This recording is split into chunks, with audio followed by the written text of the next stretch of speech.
Greetings, family, brothers and sisters. We are here again for the live streaming where we are going to join our fellow Africans in South Africa for the case of Mr. Julius Selo Malema. Firearm case today is sentencing phase. Malema will appear today and also tomorrow for the case of firearm. As you see in this video, those are EFF supporters who slept outside of the courts to defend revolutions, to defend Mr. Julius Selo Malema. So many have been asking, what if Malema will be jailed? What if Malema will be in prison for, of course, the case looking like it, if Malema will found guilty and being thrown into prison, he will spend almost 15 years in jail. That's the doubt that Africans have right now, that is this a way to stop revolutions, or they're trying to silence Mr. Julius Selo Malema, not to push the agenda of taking the land from white minority.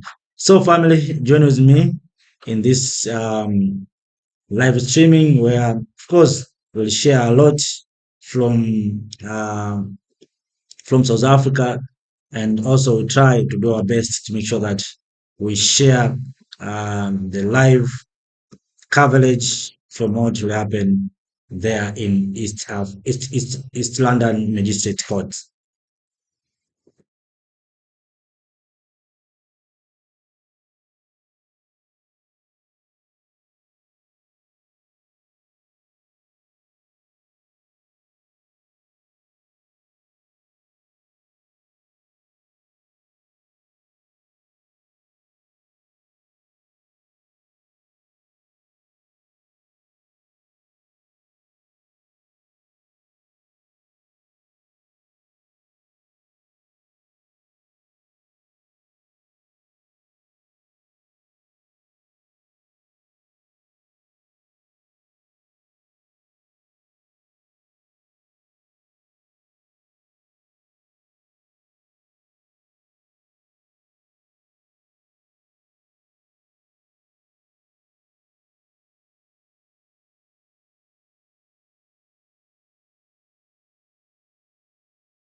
Questionable delays that we've seen in this trial the last couple of years. AfriForum is pretty confident that we're going to wrap it up this week and that the sentencing will come to an end. And we're also quite optimistic about the sentencing. We think that the magistrate has handled the matter in a fair way so far. We do believe that the sentence will be fair, and we also do believe that it will be quite a serious sentence. If you look at just one of the charges that Mr. Malema has been found guilty of, from what I understand, the state is currently asking for 15 years imprisonment, which is the minimum prescribed sentence for such a crime. Of course, it will be up to the judge to decide whether she wants to take any mitigating circumstances into account or not, to maybe lessen the sentence. But either way, we do believe that it will be a fair and a strict sentence. If not, that would send very, very big question marks and red flags over the proceedings of the courts and the judicial system in itself. We have seen interference in multiple other cases where Mr. Malema has been involved, and that would be very, very worrying, and quite possibly the final nail in the coffin of faith that people still do have left in the judiciary system. But we're optimistic. Despite the numerous questionable delays that we've seen in this trial the last couple of years, AfriForum is pretty confident that we're going to wrap it up this week and that the sentencing will come to an end. And we're also quite optimistic about the sentencing. We think that the magistrate has handled the matter in a fair way so far. leadership ilindile ne-leadership yekhona. Mongameli.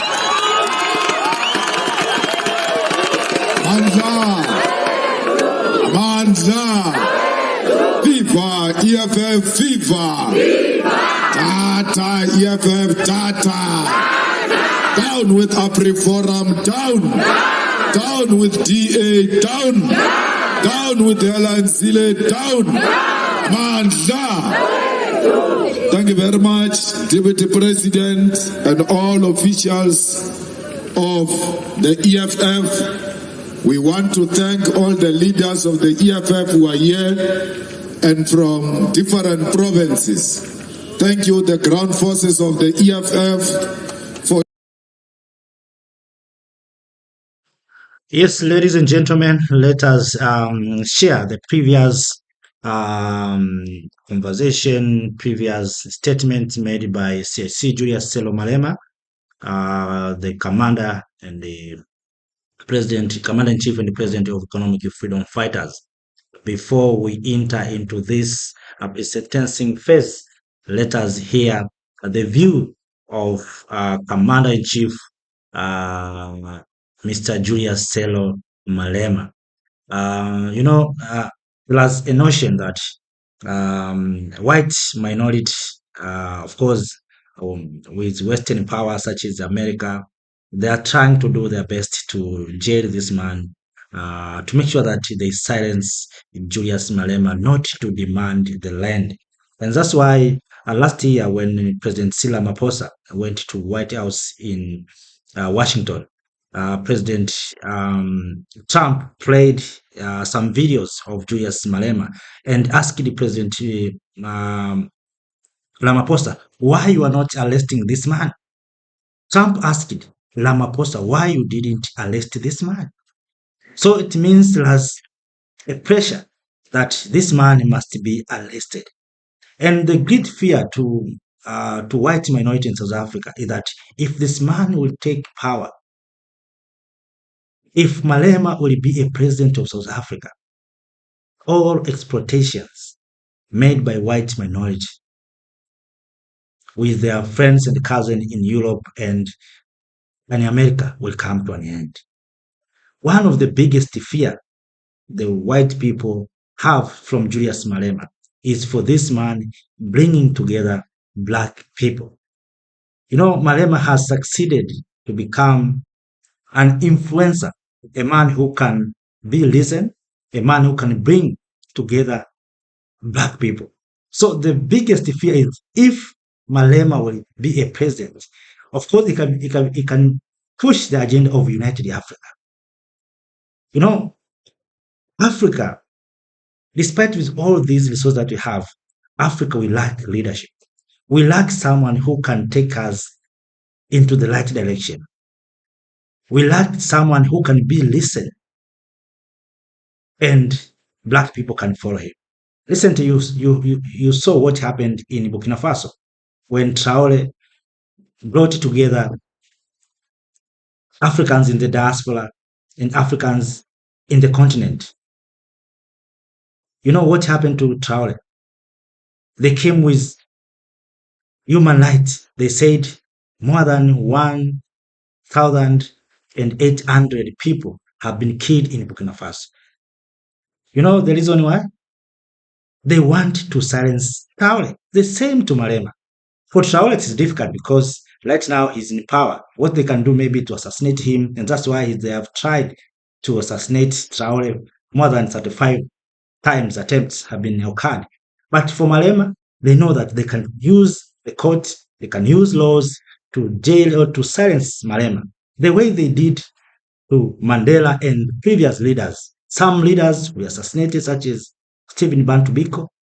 So the only way they have right now is to silence Malema and to jail Julius Selo Malema, so that South Africans, white, black South Africans cannot realize their potential. They cannot have the land. So let us now move to Mr. Malema. Let us listen a little bit from Mr. Your support, we've been here for 7 years.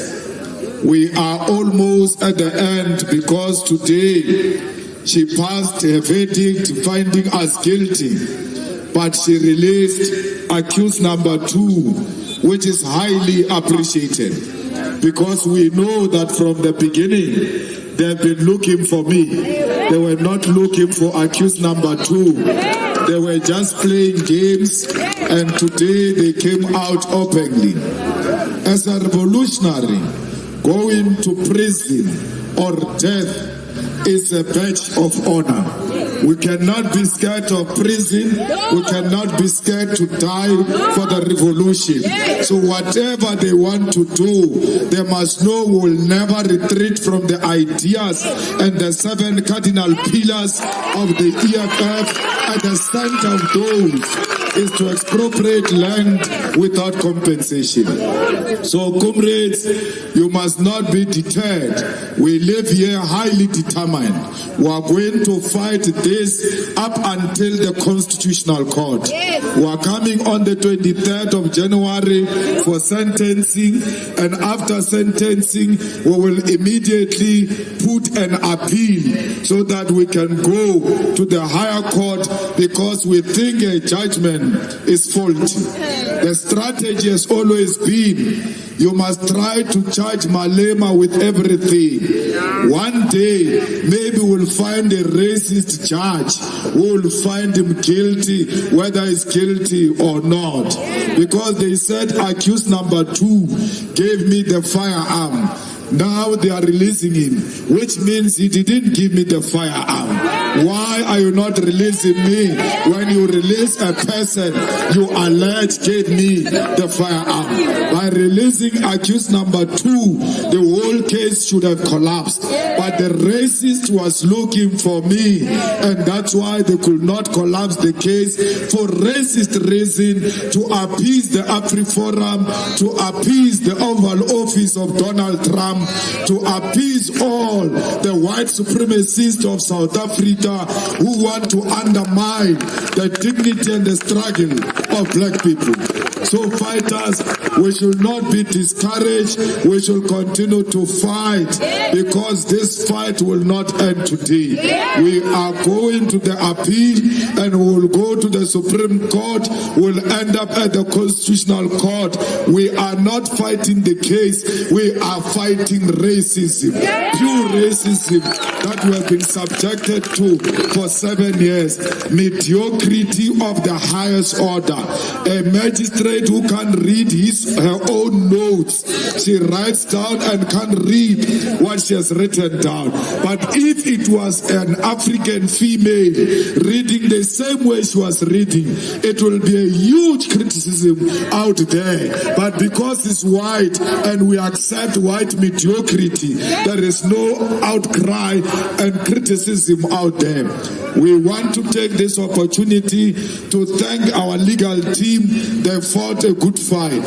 They stood with us, and as we move forward, we are going to reinforce that legal team.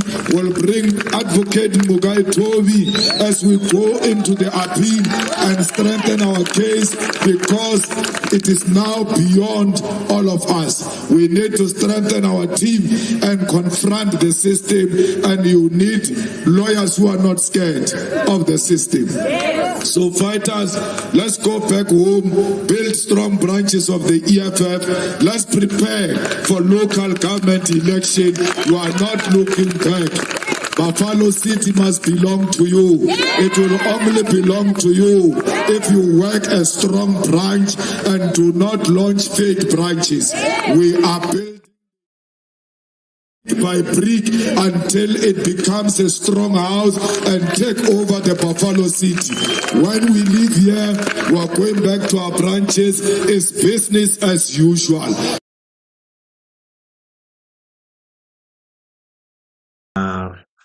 That is Mr. Malema. That is last year. I'm sharing this for you to understand what Malema is standing for. What Malema are standing for. Malema said that of course, they're hunting him. That's what Malema believes. Not only Malema. That's what many black people believe, that these people, white hunting Malema by any means to make sure that this man must be discharged. But all in all, the struggle must continue, and we should not give up, and we must make sure that we succeed. You know, if you are familiar with what is going on in South Africa, you can become disappointed. Almost 75% of the land in South Africa is owned by white minority. And not only that, these whites, they have their own country. They have something called Olania. Go and do your own research, you'll find a country called Olania. Olania is within South Africa. And black people are not allowed to enter into Olania. Just imagine South Africa as a small country called Olania, where black people are not allowed to enter. You know the reason is they're saying they're preserving their culture. These whites, they're preserving their culture. But they came to Africa, they destroyed our cultures, they destroyed our things, and yet they're establishing their own country, small country called Olania, and prohibiting black people to enter by saying they're preserving their culture. Who destroyed the culture of others? So when a man such as Malema questioning them that why you have this country called Olania, they have their own currency. Olania has its own currency, flag, anthem, governance system, but they're saying they're preserving their culture. Which culture are they preserving? So when a man such as Malema raising the voice, they say, this man is want to kill whites, let us ask, between blacks and whites, who were killed the most? Because they came, they captured even our, till today, show me in Africa, any African museum that has remains of white people. Show me in any African country. Mention an African country that has a museum having a remains of white men. But if you go to Europe, if you go to America, you find the remains of our ancestors in jars in Europe. You see? But when we raise our voices, please return the remains of our ancestors. We want to bury them in dignity manner. They say these Africans are that, these Africans are that. Now they have created a narrative that there is white genocide in South Africa. That's what now they're doing. They're saying there is white genocide in South Africa. But in truth, there's no white genocide. It is just a narrative for them to hide something. To those who are familiar with Africa, there's no white genocide in Africa. Any African country. You know, we Africans, black people, we respect much these white people, despite they don't respect us. So, family, let us move on as we are waiting for live coverage. Let us now listen again. Mr. Malema here. Yeah. We will never allow Ramaphosa to urinate on the Constitution of the Republic of South Africa that came out of the killing of our own young people in Soweto and everywhere else. Fighters, let's remain disciplined. We are going to lead this struggle. Gauteng, unfortunately, the Constitutional Court is in your province. So you must know, every month we are coming here to demand that there must be the release of the Palapala judgment. If they are used to do business as usual, it's not going to be business as usual. The EFF is here to make sure that everybody does his or her job. The lower courts the high courts are demanded that once they've heard the matter and concluded the matter, they must release their judgment within 3 months. Those are the standards that this court has set for the lower court. How do you say those who fall under you, after 3 months they must release judgment when the matter is concluded, but you can take the whole year? If you say the lower ones can take 3 months, you must take 2 months to show them that you are leading by example and they must follow your example. Justice delayed is justice denied. Justice delayed is justice denied. Justice delayed is justice denied.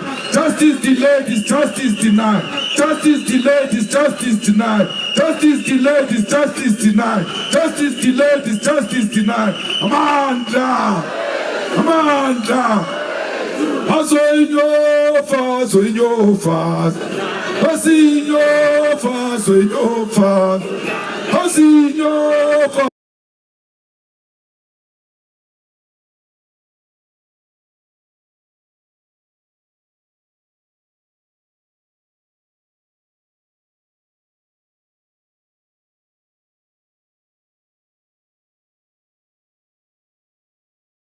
Money, but also to support employment, transformation of the financial sector, and ensure that black people can create their own financial institution that transfer wealth to the majority of our people. We really don't understand as to why are the banks, commercial banks, opposed to the state owning a bank. Because in everything where you find a private sector, there is a state ownership. Let's go to hospitals. There is a state-owned hospitals. There is private-owned hospitals. Let's go to schools. There is state-owned schools. There is private-owned schools. They still make profit even when they are state-owned schools and state-owned hospitals. Their profit has never been affected by the ownership of the state on any sector of the economy. Yet they oppose the ownership of the bank by the state. We really do not understand why should the Reserve Bank own shares as a regulator in the African bank. The Reserve Bank must transfer those bank shares to the Treasury, which will own the African bank on behalf of the state, because Reserve Bank has got no business in participating in the ownership of banks. We take the African bank, we make that bank commercial, we make loans accessible to black people who are always rejected when they ask for the loans, simply because they are black. We need a bank that will be biased to the working class. We need a bank that will be biased to the Africans. We need a bank that will make you be able to buy houses and be able to buy cars, because transport is not luxury but a necessity.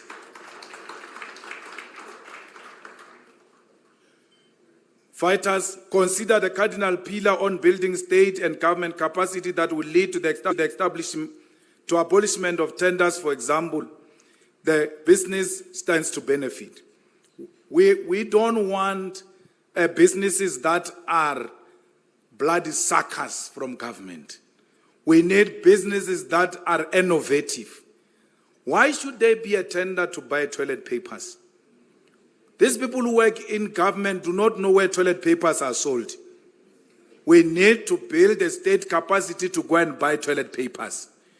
Why should there be a tender to clean when there are so many mothers of ours and fathers who clean every day at home without a tender? But when it comes to government, a tender is required for people to be hired to go and clean. Why should there be a tender to put a toilet? Because the villagers dig toilets every day without a tender. But when you come to Ikuruleni, there is toilet tender that is given out instead of empowering communities with the necessary equipment to do and build their own toilets. It is these unstrategic things which lack innovation that leads to corruption. Why must you be known that you are a tenderpreneur. There are people who have been in the toilet business for some time without tenders, because they don't rely on tenders. They make sure that it's not only about the toilet, it's about everything else that goes with the hygiene that comes with the toilet. And as a result, they've made it in business by supplying toilet to private individuals, to business without tenders, by making sure they are innovative and creative. But these ones who are saying they are opposed to the EFF policy on abolishment of tenders is because they've got nothing to offer except the political connection. And that is corruption, and EFF requires no such business people who thrive through corruption.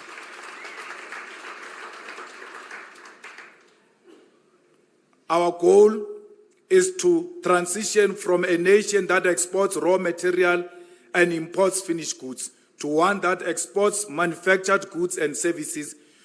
This not only diversifies our trade profile, but also strengthens our internal capacity, leading to job creation and skills development. This is the most practical way to shift from exports led by platinum, gold, iron ore, diamonds, and coal to labor-intensive export sectors such as textile, furniture and wood production, footwear and leather goods, seafood processing and agro-processing, semi-finished and finished goods. However, none of these changes can occur unless we tackle corruption head-on. We must strive for open, accountable, corrupt-free government and society free from fear of being victimized by the state. And we must do this aggressively and unapologetically. This is why we advocate for state agencies to possess the necessary relative autonomy, freeing them from the micromanagement and manipulation of the state. The heads of the National Prosecuting Authority, the Public Protector, Busi Mukwebane, is also here with us today, the National Police Commissioner. All Chapter 9 institutions should be appointed by a joint merit-based process involving the executive, parliament, and judiciary. There should not be appointment by a president who could potentially manipulate those appointed through his or her capacity to make such appointment. Advocate Busisiwe Mukwebane is such an example of how the president can abuse his power if he's allowed to appoint the public protector. The public protector, Busisiwe Mukwebane, was suspended because he asked questions. He sent questions to the president. And the president said, how do you ask the big men questions? Where's you, African woman? You are disrespectful. From today, you shall be harassed until you see your grave. Worry not, African woman. We are here with you. We'll travel this journey with you until you are vindicated. One day, history will absolve you. Commissars, fighters, and friends, reflecting on our journey and vision for the future of South Africa, it's important to acknowledge some of the milestones we have achieved, guided by the founding non-negotiable principles. When we arrived in Parliament, ANC members didn't know anything called illicit financial flows. Every time we spoke about illicit financial flows, they used to pull us aside. Can you explain this thing? That's when we suggested in Parliament, can we please have a joint workshop on illicit financial flows by the Portfolio Committee of Trade and Industry and Standing Committee on Finance in May 2015. For the first time they had that, there was something called illicit financial flows and tax avoidance. We arrived in Parliament to educate the illiterates. We have not only raised awareness, but also provided practical solutions. We have offered concrete proposals for laws and policies that will combat illicit financial flows and curb base erosion and profit shifting. We also extended our efforts beyond Parliament and making oral submission to the Davis Tax Committee in July 2015. These actions have led to real results. For example, today, an interagency team led by the Financial Intelligence Center and including the National Prosecuting Authority, Director of Priority Crime Investigation, and the South African Revenue Services works to combat illicit financial flows.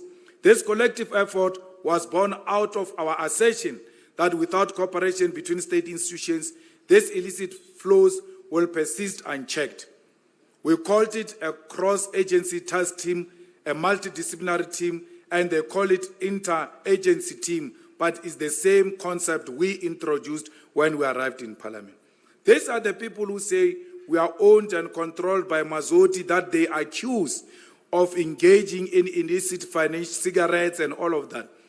Why would we engage as an organization of Mazoti in combating illicit financial flows to a point where we come up with committees to check that we avoid these illicit financial flows, because we do not agree with anything that wants to undermine the law. And if Mazoti was owning the EFF, or if Mazoti was engaged in illicit cigarette, he will not finance or support an organization that will undermine his operation to maximize in profit. So these two do not speak to each other. He supports this organization because he too is tired of illicit cigarette and illicit financial flows and tax avoidance in South Africa. He is tired of corruption, and he speaks on a daily basis of how much he feels that the EFF should fight more to combat corruption and make sure that we restore South Africa to its former glory. Comrades, Eskom has collapsed. There is nothing more we can do to save Eskom for as long as these people who are in government now continue to control this government. We have said, fighters, it will be unwise to reflect on the past 10 years of unbroken struggle and not speak about how these people have collapsed the most important organ of our state. In everything we'll do in future, we must ensure that there is a dependable supply of electricity. Without electricity, many of our people who have supported us in the past will be left with no choice but to either close their operations or opt for relocation to other parts of the world where there is a reliable supply of electricity. We have made concrete proposals on various platforms and in areas where we govern, such as Ikuruleni, Nelson Mandela Bay, and eThekwini. We will continue to implement this. We must do everything in our power to ensure that there is electricity supplied to all essential services and business. For as long as business does not get electricity, we must forget about growing the economy and creating jobs for most of our unemployed young people. We must look at the short and medium-term solution, which will use a combination of hybrids, off-grid, microgrid electricity solutions. We must engage trade partners in China and Russia who are willing to build, operate, and transfer contracts to build additional electricity generation capacity in shorter time frames in a more affordable way. We should continue to demand the National Treasury and all relevant departments and ministers establish a comprehensive conditional grant which will assist municipalities with hybrid and off-grid solutions that support businesses to continue operate even during load shedding. We must help all women to get business opportunities in both private and public sector. Our inability to empower women will perpetuate apartheid and colonial legacy. The youth, together with our women, should be at the center of our economic emancipation. We must empower women without seeking any favor from those women, because anyone who asks women or who wants to empower women and asks for sexual favors, that person is equally a rapist. If you hire women in exchange for sex, you are a rapist. If you give women business in exchange for sex, you are a rapist. You are not different from murderers, and you must be ashamed of yourself. When it comes to business, we must never look at sex as a prerequisite for the empowerment of our women. They are equally capable. They are not a tool to be used in a bedroom. They have the right to get all the amounts of tenders we give to men. They've got a right to be CFOs, and they can make better CFOs. Ask me, I know with this one of mine. If you give her money, you will struggle to get it back from her. You give her money and say, this is your money. She puts it and asks you for more money for food at home. And you say to her, what do you mean? Because I just gave you money. Oh, I thought it's mine. And then there will be another money for the house. That's how much they know budgeting women. They will sort all these problems for us. Because where women lead, they lead better. And that's what this corrupt and collapsed government needs today. Capable women who can take our government forward. Comrades, we must hire highly qualified people. And if you are a fighter and you are seated here and you have no qualifications, please know you have no place in the government of the EFF. I do not debate the CV of a person. Once the requirements are out and they say so is interested in the job but does not qualify, my response is always which I was taught by Castle Matali, by the way, find a suitable candidate. I don't care whether you are my friend or my relative.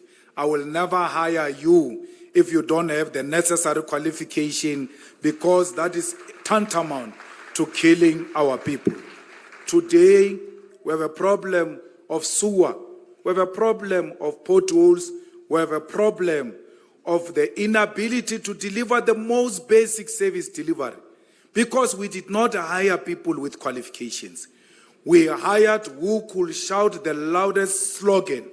We hired the most factionalist. We hired who supported the mayor during the ANC campaign, not who is the best man for the job. I don't care whether you are a UDM member or the ANC member or a DA member. As long as you are a South African and suitable for the job, you have a place in the government of the EFF. Your political affiliation means nothing to us. We want services delivered to our people.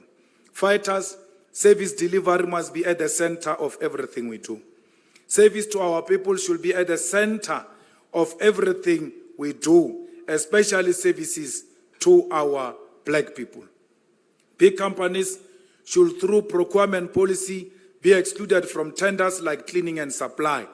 We need lifestyle audit of the officials in Treasury and procurement officials in all departments at all levels of government. Because people earn very little money in government, yet they stay in Serengeti with big houses and big cars. And this is just a mere clerk in the procurement department or finance department of Ekurhuleni.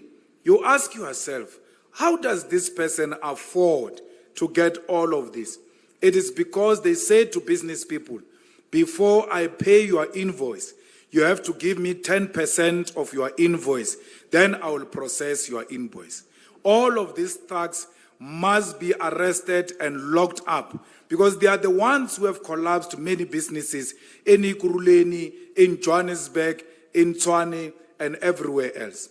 We must never be friends with the so-called 30% cartels that have collapsed Eskom and that are collapsing eThekwini and many other municipalities. 30% cartels are nothing else but a gangster. A revolutionary can never be associated with gangsters. Every business person who got the job to do in Ekurhuleni must be protected by all fighters and community members to conclude that job without intimidation by 30% gangsters that exist everywhere else in South Africa. Otherwise, this country will become a gangster paradise. We must not fear criminals. No one owns or has got a monopoly of violence. As revolutionaries, we must not be fearful of death, because we know that ultimately death will visit us. We must never be scared of anyone who seeks to undermine development of our country because he protects his criminal friends. All of us, as revolutionaries, must be at the front line to defend community development and fight crime and women abuse and child abuse. None of us must be found in conflict with their partners because you think you are the power that can never be touched. Everybody in South Africa that behaves like an untouchable, all EFF members must go and touch that person. No one is untouchable in South Africa.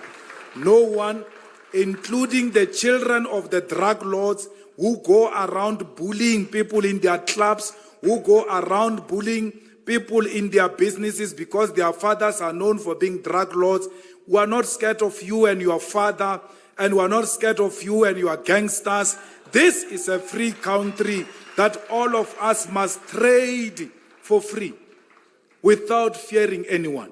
Once I meet the requirement, that is the beginning and the end. I must never pay anyone out of intimidation. I must never pay anyone because my invoice must be paid. I must never pay anyone because I must get another job in the next tender. The day they give you an appointment letter, you will meet them again when you hand over that which you are appointed to do. And that should be a principle that characterized a businessman of the EFF. Do not fear these cowards. All of them. They are cowards. They pretend like they are brave. They are scared of jail. They are scared of death. And when we take over, we will demonstrate to you that we do not play with thugs. We put thugs to their place and will send them to jail for a very long time because South Africa has got no place for criminals. Why should people who pay tax, why should people who fear the law, why should people who are law-abiding be the ones with the high walls, and all of criminals and murderers stay in houses without walls, yet they do not respect the law? We who respect the law are scared of criminals. That's why we've built big walls. But criminals live freely without big walls. Under the EFF government, we shall swap that. Criminals will fear the law, and the law-abiding citizens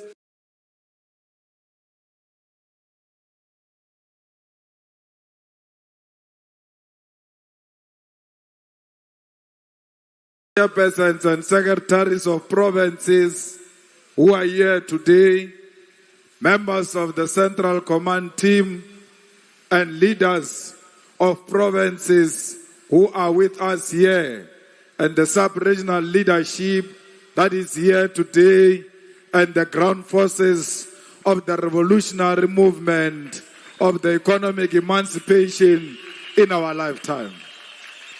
Re leboge ka moka batswadi ba rena ba Malema ba ba beng gona mo. Re leboge le bashabi ka moka ba ba tlogileng kgola le kgauswi ba re ba tlo re supporta, including Ntate Maja le mokhumagadi wa gagwe, and everybody who's here today to come and support us. We appreciate all of you, and we don't take for granted your support, because you could have done other important things other than coming here. But you thought it was important for you to come and put your bodies on the line in defense of the revolution, in defense of the economic emancipation, in defense of the only organization of the petrol attendants, of the domestic workers, of the construction workers, of the farm workers, of the downtrodden, of the teachers, the nurses, everyone who is dejected by the system that benefits the minority. This organization belongs to everyone who doesn't own the means of production. We salute our international visitors who are here today, who are confirming that the idea for economic emancipation is not only in South Africa, it's in the whole of Africa and the diaspora. We thank all political parties for putting their differences aside to come and defend the Constitution of the Republic of South Africa. Lelebetu acknowledge MKP is also here to support the revolution. Comrades, we are saying to you, your discipline is something else. Some of you traveled for 2 days. Those who come from Limpopo, when they go back, they are going to arrive on Sunday. But we must thank the TG.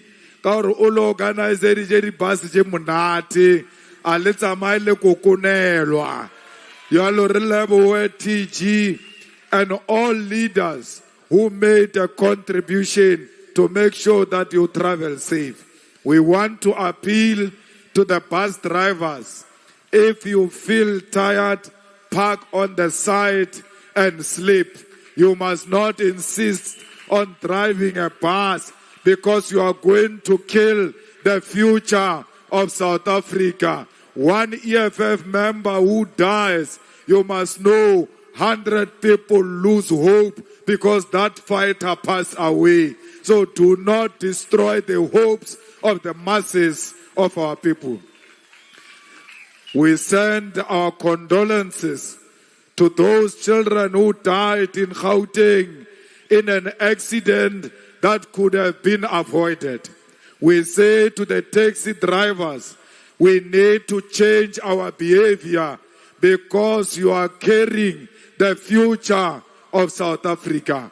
Our children cannot be transported like you are transporting potatoes, like you are transporting cabbages. You must know in that taxi there is one head which is going to change the life of that particular family. And when you kill those children, you are killing the future of South Africa and the hopes of that family. Fighters, we must never get discouraged. It doesn't matter what the magistrate decide. The revolution continues. We know why we are being attacked. We are attacked because we are the only black authority. We are the only black people who speak and other people listen. They do not listen to anyone except the EFF, even when they pretend not to love the EFF. But when the EFF speaks, every black person wants to hear. What did the EFF say on this matter? That's what white people are scared of. They are scared of a black authority. We are the black authority, and we speak for black people with authority, and we don't doubt ourselves when we speak for the voiceless people who are oppressed by white supremacy in South Africa. The white people who brought us to this court, it is because they don't like being challenged. When you challenge them, they want to use you as an example. I've been an example for the rest of my life, and I will be an example even in my grave. I will never retreat. I will never surrender to white supremacy. No prison can make me to retreat from my ideas. No death will threaten me to retreat from my ideas. Nobody will ever intimidate me and change me for who I am, because I am black, and I'm proud to be black, because I'm a voice of the black people, and I'm proud to be the voice of black people. Kill me now if you want to kill me. Kill me, coward. You are scared of a political debate. You use court to settle the political differences. I am not scared of prison, neither am I scared of death. When I joined the struggle, I knew 3 things might happen to me. They will either arrest me or they will either kill me. If they don't kill me, I will attain my freedom. We fight for the freedom. We are not scared of death. We are not scared of prison. We are scared of poverty. We are scared of unemployment. We are scared of being landless. We are scared of living without our dignity as black people. Comrades, you must be strong as leaders of the revolution. For because they will never love the revolution. They went to take Maduro from Venezuela without any due process, without the respect of the international law. If they can arrest a president of a country without following the law of the world, who are we? We are ready for them. We must never ever be shaken by a court that is informed by hatred, that is informed by politics of AfriForum. AfriForum is nothing. They must pray that the EFF must never be a government in South Africa, because the day the EFF becomes a government in South Africa, we are going to lock up all AfriForum members because they are terrorists, because they are anti-South Africa. They undermine our country and its freedom and its constitution. That's why they established Orania. When the constitution says we must come together, they continue to want to stay alone in isolation of black people. Yeah, family, sorry, hold on a little bit. Now I would like to go live from the East London Magistrate Court. Of course, I saw fellow fighters outside the court. Yeah, let us see what is going on there. Let us see what is going on there right now. In order to be able to coverage and have a prospective opportunity with at a higher court. And of course, we did see him beef up his legal team, bring in, the country's best, if you will, legal minds in order to basically issue that appeal here at the Kugongo Court once the sentencing is done here. Because, to be fair, for all intents and purposes, he's accepted that he will get the maximum sentence. They are simply waiting, it would seem, for their chance to lodge an appeal. The truth of the matter is, Sakina, if we are to be fair, if you were to look at this particular case, he underestimated it. Malema underestimated this case, and at the last hour, when you could see that things are going south, he bolstered his legal team, but it was all a bit too late. And that is why, at the end, he brought in the big legal eagles, the best of the best when it comes to South Africa's defense. And this particular case, it will work for him going into the future, going into the higher courts. If he were to receive the harshest custodial sentence at this particular court, he will definitely have a particular attention to this case, which he may have underestimated, unlike other cases he has had to deal with before. And of course, I can tell you, the NPA not relenting on this one. They are going for the jugular. They are going for the maximum sentence here. And that tomorrow, when we are here tomorrow, once that sentencing is being handed down, we could be talking about Julius Malema being sentenced to imprisonment, direct imprisonment, because that is what it is looking like right now.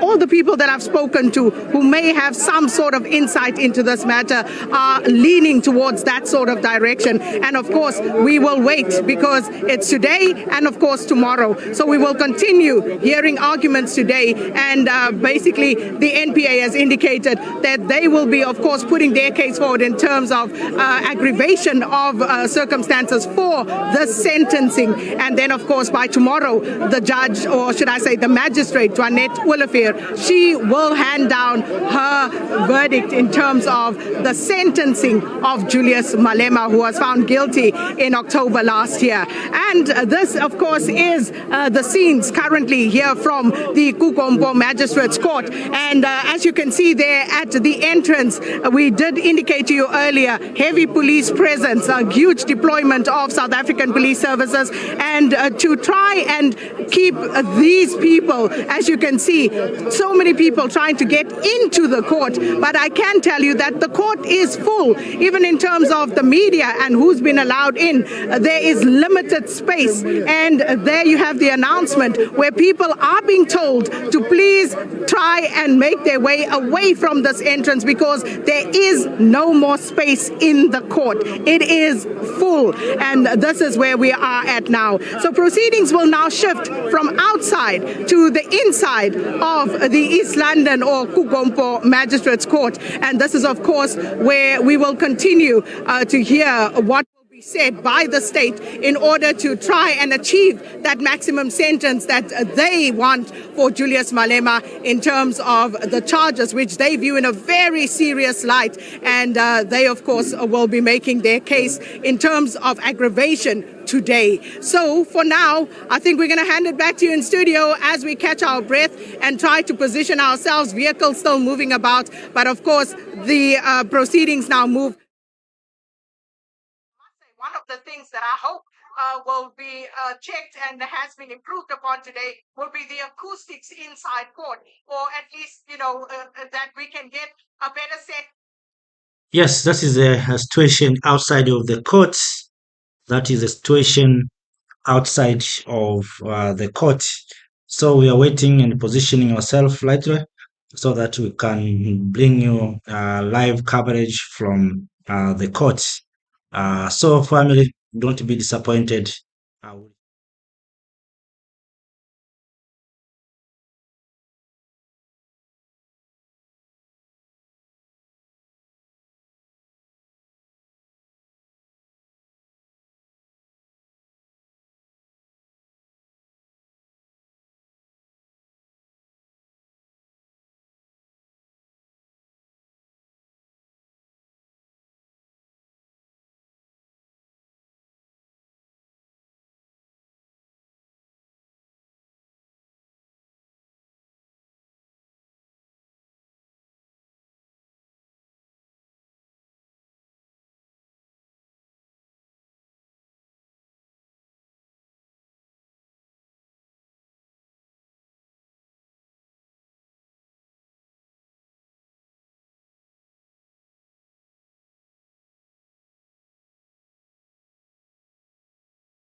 Every time when he appears on TV, you must say, Nangu Satan, so that all our children know that Donald Trump is a devil that wants to destabilize the world peace, and we are for peace, we are for unity, we are for the freedom of all people of the world. We don't fight white people, we fight white supremacy. And the illiterates will not know the difference. It's up to you, the ground forces, to go door to door explaining to them that we don't hate white people. We are one thing. How can we be internationalists in outlook yet don't want white people?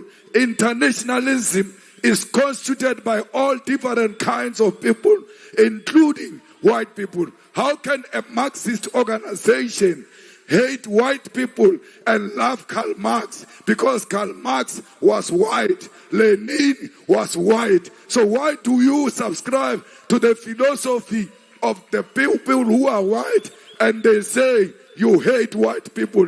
It's not true. There is no white genocide in South Africa. There is black and white love in South Africa. Every white person who loves a fellow black brother is our brother. We will do everything in our power to defend those white people who love South Africa and who love our own people.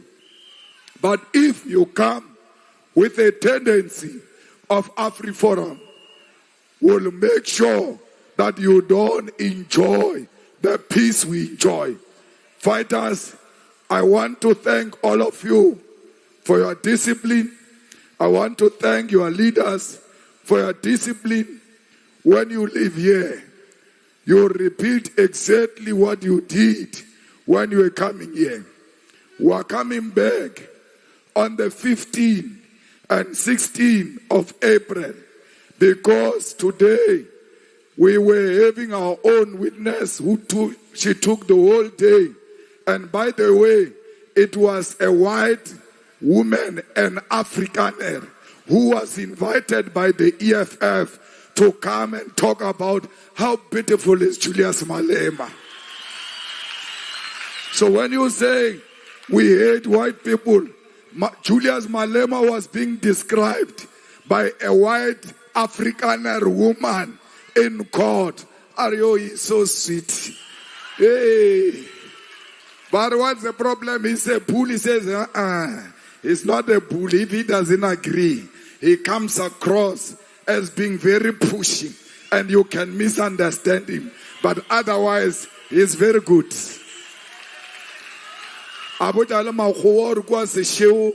Ke fa batho ba o sokola ba 700 every day ka 3 o'clock ke ba fa dijo.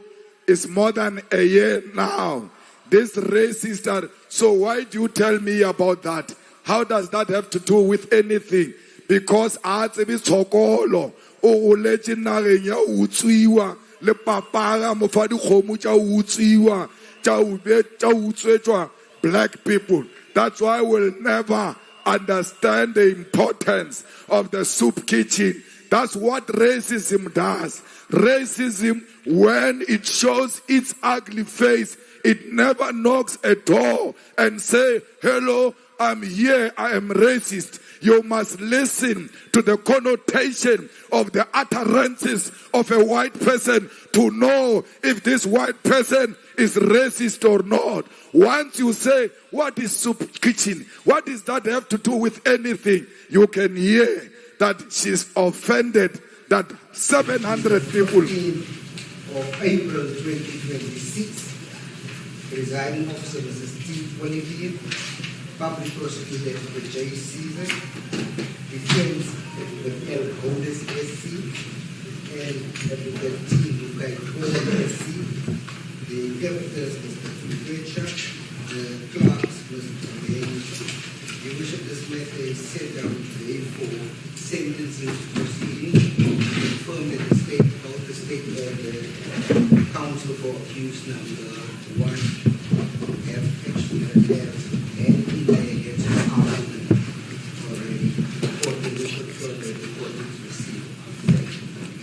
Thank you. Just a minute. I'll acknowledge everyone.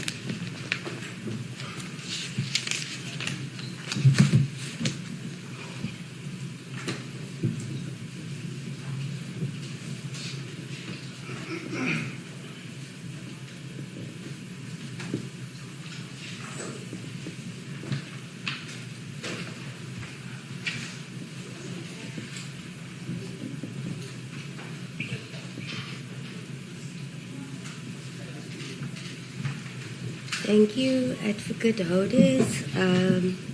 Good morning.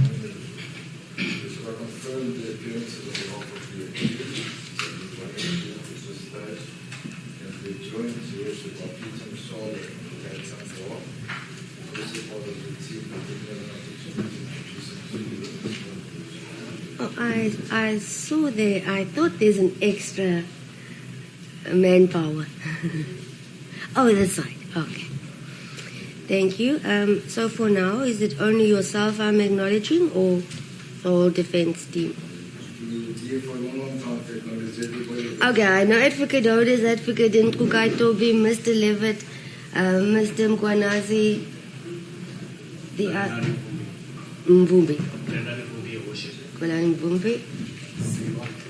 Zilwa. Mr. Mashaba, thank you. And then Advocate Cizak, all acknowledged. Thank you. First aspect, I do confirm I received the written heads of submission by the defense. I am in receipt of the pre-sentence report submitted by yourself on the 23rd of January 2026 by Ms. Thompson. I received the state's heads of argument and subsequent supplementary heads of argument. And then just before we start, to inquire regarding the media who's present, and then just briefly acknowledge if this is per the list, because after this list, there are not going to be any further media allowed because it's full.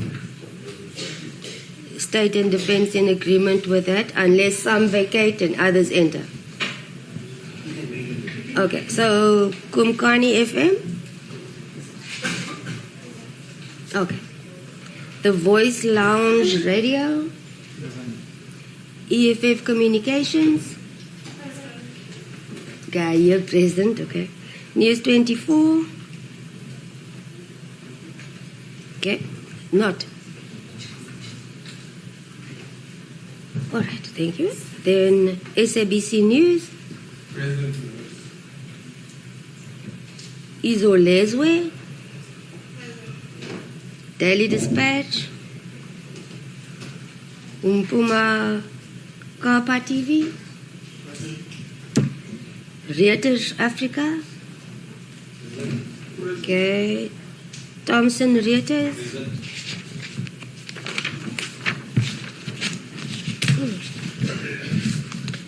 then Eyewitness News, President. Marula Media, Ikamaku News, Informal Digital TV, Stepla News, AFP, Angola FM. Anyone present who's not been acknowledged? Sure. No, guys. Where's your documentation? Okay, just please, just one at a time, briefly, in 2 seconds, announce your station, please. Newsroom Africa. One at a time, please. Newsroom Africa. Newsroom Africa. Acknowledged, yes. MD. Sorry. You are very eager. Let me hear you first. Okay, you are? MDN TV. MDN TV, yes. Daily Maverick. Daily Maverick. Yes. Okay. Is that News 24? No, that's different. Okay. Netwerk 24, yes. Sure. Cubit Media. Cupid. Q-U-B-I-D. Q-U-B-I-D. Media. Cubit Media, yes. Gallo, Digital. Gallo. Gallo, yes. Yes. Mail and Guardian. Yes. Oh. Yes.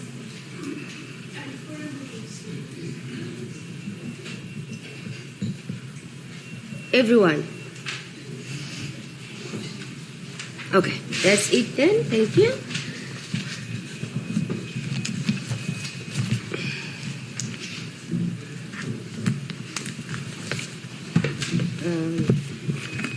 All right, Advocate Otis, I do have a copy printed out of your head, so if you are ready to proceed, I'm ready. Yes.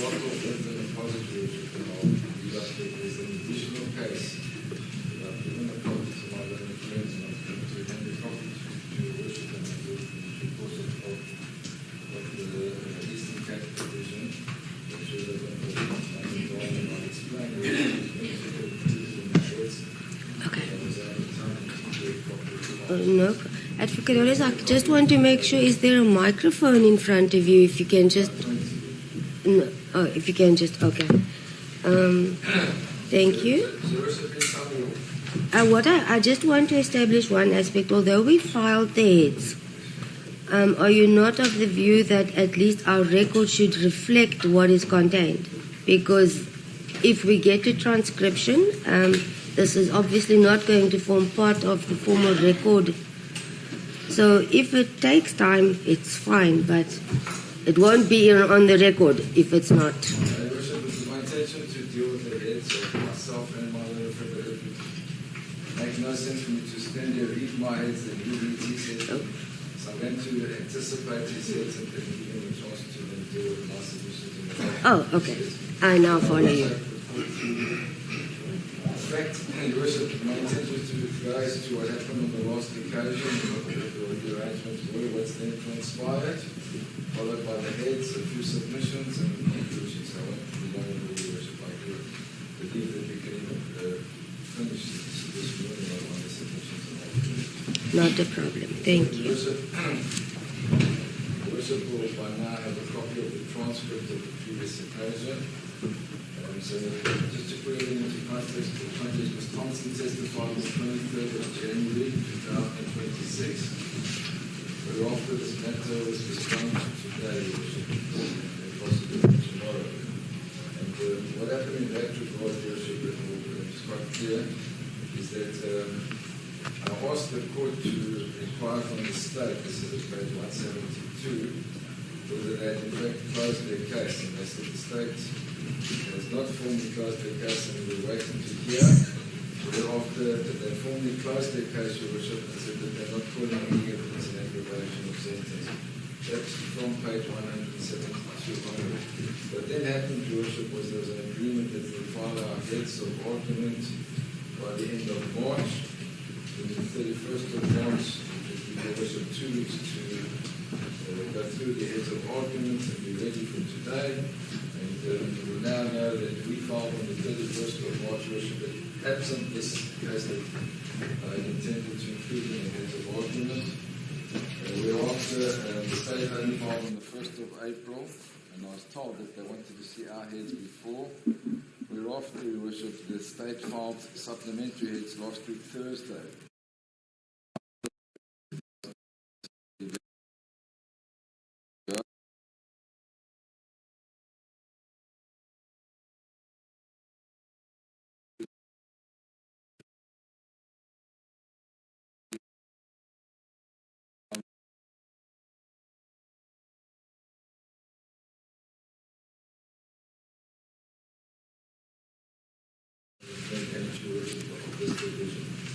So that would set the factual background to where we are at this stage, Your Worship. Now, turning to the heads, Your Worship, if I may take Your Worship through our heads just by way of introduction, and I don't intend to stand before Your Worship and read every day. But what we did, Your Worship, as my friend adopted a similar approach in his introduction, was we described by way of introduction the offences of which the accused has been found guilty. There are 5 worship that may be summarized as being unlawful possession of a firearm, unlawful possession of ammunition, the unlawful discharge of a firearm in a caught-up area, the unlawful failure to take reasonable precautions to avoid danger to a personal property, and finally reckless endangerment to a personal property.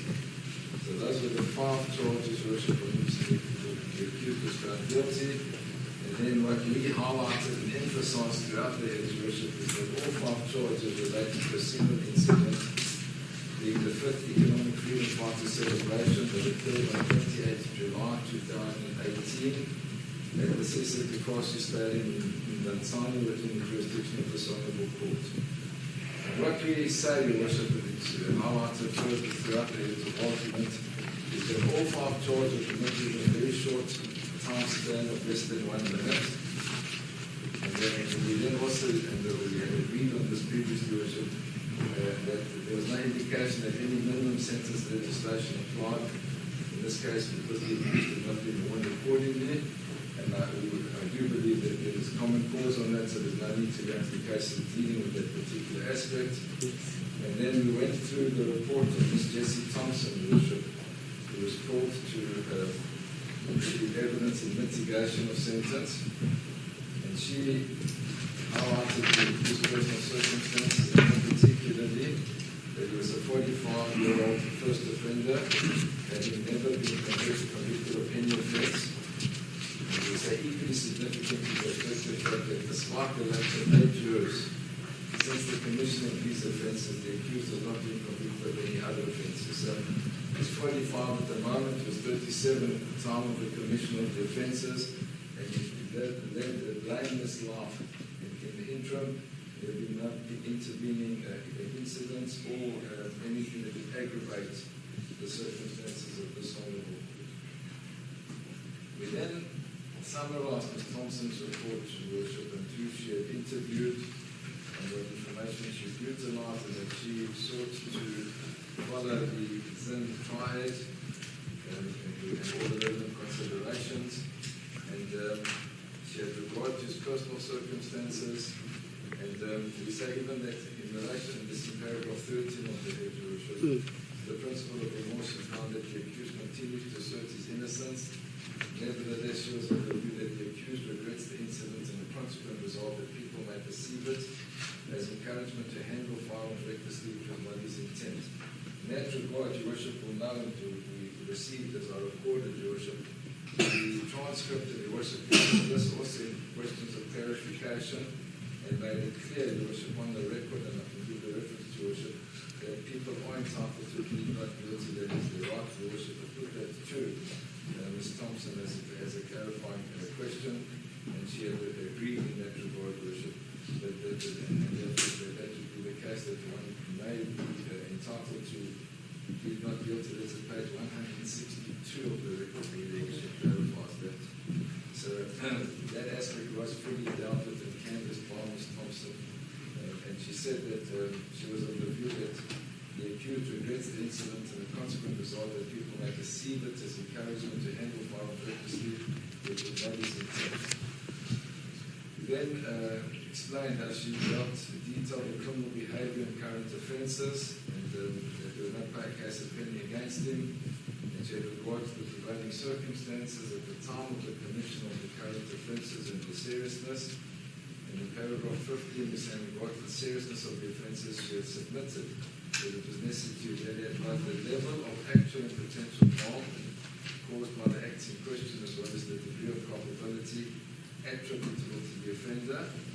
And then in 16, we set out to Worship what she highlighted, and that was that he had obtained the firearm from an individual most likely affiliated with tactical security services, who was authorised to possess and manage a licensed firearm. He had done so solely for the purpose of discharging celebrating shots at the event. He had not acquired the firearm illegally for a prolonged period or with any intent to facilitate further criminal activity. He returned the firearm to its lawful custodian promptly after firing the celebrating shots, and he possessed the firearm and ammunition only for the period during which the celebrating shots had been fired, which while not precisely timed, he estimated to have lasted less than 1 minute. So he highlighted those aspects which she had brought to the court, which the court was aware of. And we also say that she highlighted the purpose and the constitutional rights to life, body integrity, that is the purpose of the Firearms Control Act 60 of 2000. And in that regard, she said as follows, it's in 17.1, there's no evidence that the accused intended to cause harm. Secondly, by neglecting to take such precautions, it is said that the accused acted recklessly. Thirdly, that the discharge of firearms in a public setting conveys an inappropriate message, particularly from a prominent leader, that it was noted that the accused regrets the incident, and that she said there was no evidence indicating any harm or personal damage to any property. She said the firing of celebratory shots had been deliberately planned as a distinctive element of the event, reflecting the established tradition of incorporating unique features into each celebration. However, available information did not suggest that the planning of this activity was undertaken with the intention to commit an offence, endanger lives, or cause damage to property. To also say, Your Worship, and I think Your Worship, the references in Ms. Thompson's report and in the record, that it's unusual, and this is illustrated, Your Worship, by the fact that the firearm in question was actually returned to technical security services before judgment was given delivered in this trial. Your Worship will find that at paragraph 50.4 of Ms. Thompson's report, and at page 35 of the record where she refers to it in her oral testimony, and that was never disputed. We say that's a distinguishing feature, because all the cases that my learned friend refers to, and I'm jumping the gun to a certain extent, have firearms where the markings or distinctive features were obliterated or modified, and they were intended to commit more serious or heinous crimes, and therefore there was more to hand in relation to the firearms. The one possible exception which I will deal with is the Pistorius matter. It was a friend of his firearm that he shot under the table. He wasn't licensed to possess it. The argument was the friend had handed it to him, saying there's one up in the chamber, it's a concoct. He denied that, but it was never put to those witnesses when they testified. Ms. Thompson also said this when she testified at page 35, that no individual was convicted of supplying or transferring the firearm to the accused, and the rifle that was shown in court was returned to tactical security services before judgment was delivered in this trial. So that's the distinguishing feature that will bring us in line, Your Worship, with the Pistorius type of matter, and that we say that the court ought to have regard to. Now, paragraph 20, Your Worship, that she said that she dealt with these individual objectives and with regard to numerous judgments, that could not trace any judgment dealing with accused persons who have been charged with discharging a firearm for celebratory purposes. Now, Your Worship will be aware now that's a big aspect that's covered to a large extent in our heads of argument, and the state in their heads of argument say it ought to be an aggravating factor. But I think they're missing the point, and let me make it clear, Your Worship.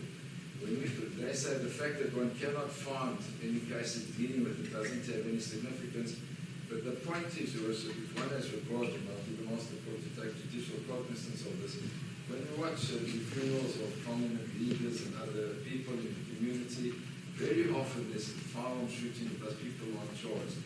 And there's no case that we were able as a team, a large team, to trace that we deal with such instances. And that's the point that we're trying to make, that it's very unlikely, and it hasn't happened in the past, that people were charged with those offences, even though we see them on TV on a regular basis.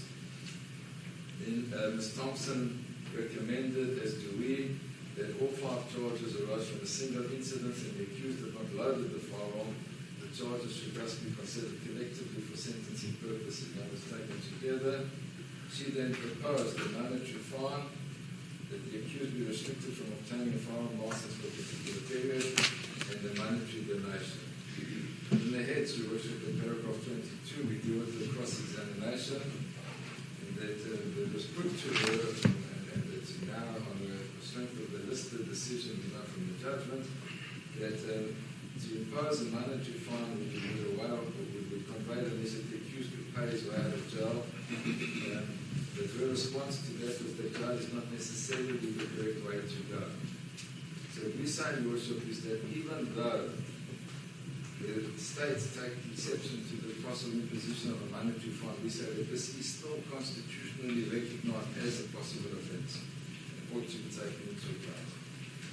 Then she was re-examined, Your Worship, and then the court asked clarifying questions, and that's where Your Worship asked for clarification, as I've dealt with, as to the plea of not guilty, which one is entitled to do, and to put the state to the proof in the lack of remorse, and that Your Worship also clarified the substantial contribution made by the accused to the community with the soup kitchens, and that there are several other soup kitchens. That she had explained that the accused is planning to do it, and had given money on his previous birthday to the establishment of funds and charities, which is in the report.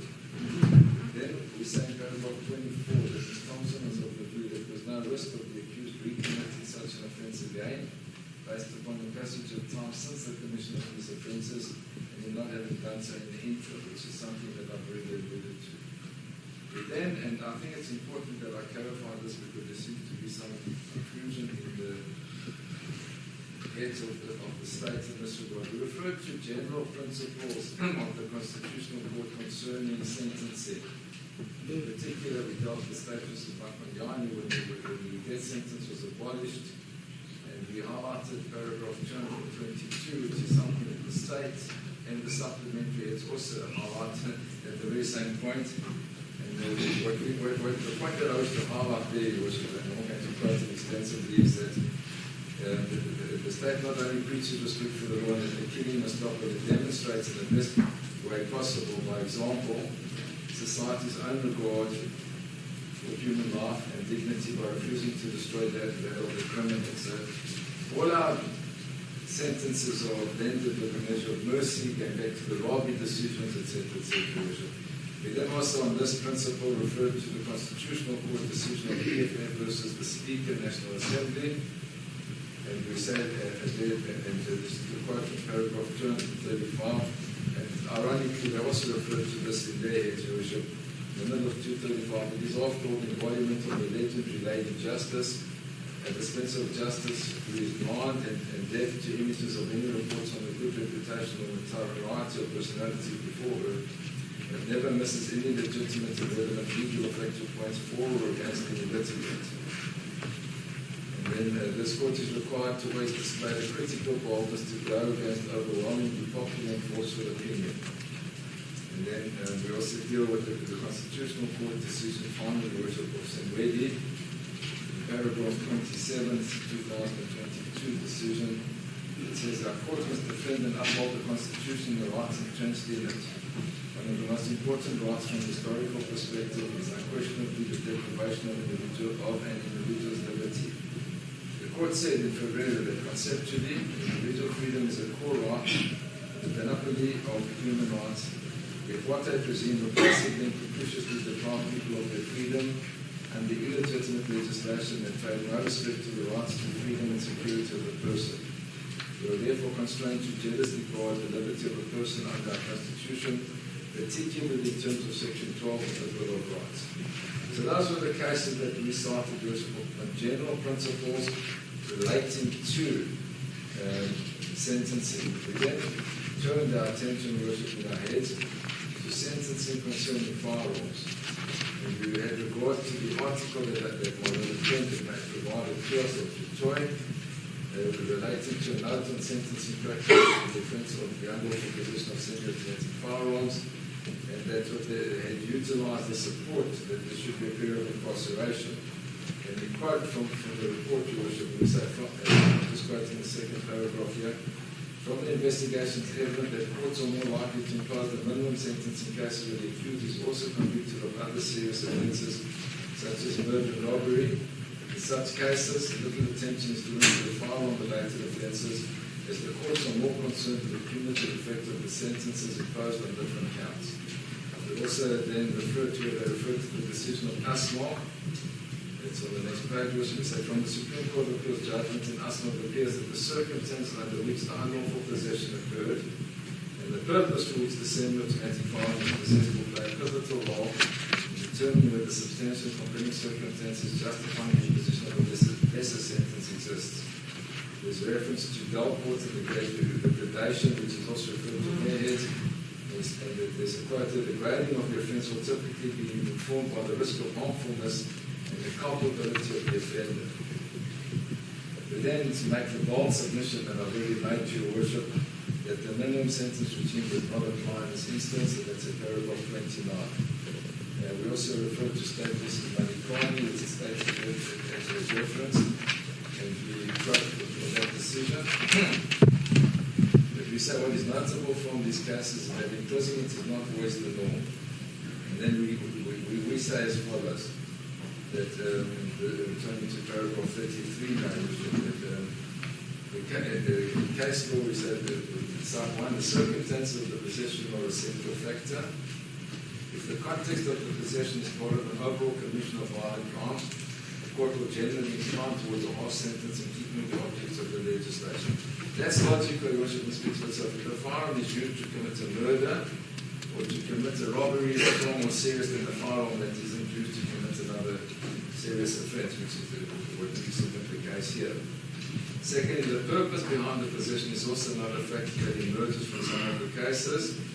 We say, while not decisive, it is a factor that the court may legitimately take into account.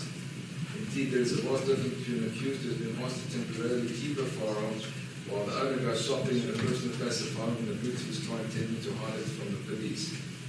And thirdly, the duration of the possession is a relevant factor. An accused has been in possession of a firearm for an lengthy period, they cannot be treated the same. For sentencing purposes, as someone with fleeting possession of a couple of seconds, fourthly, harm is a critical consideration. Court should consider what the harm is.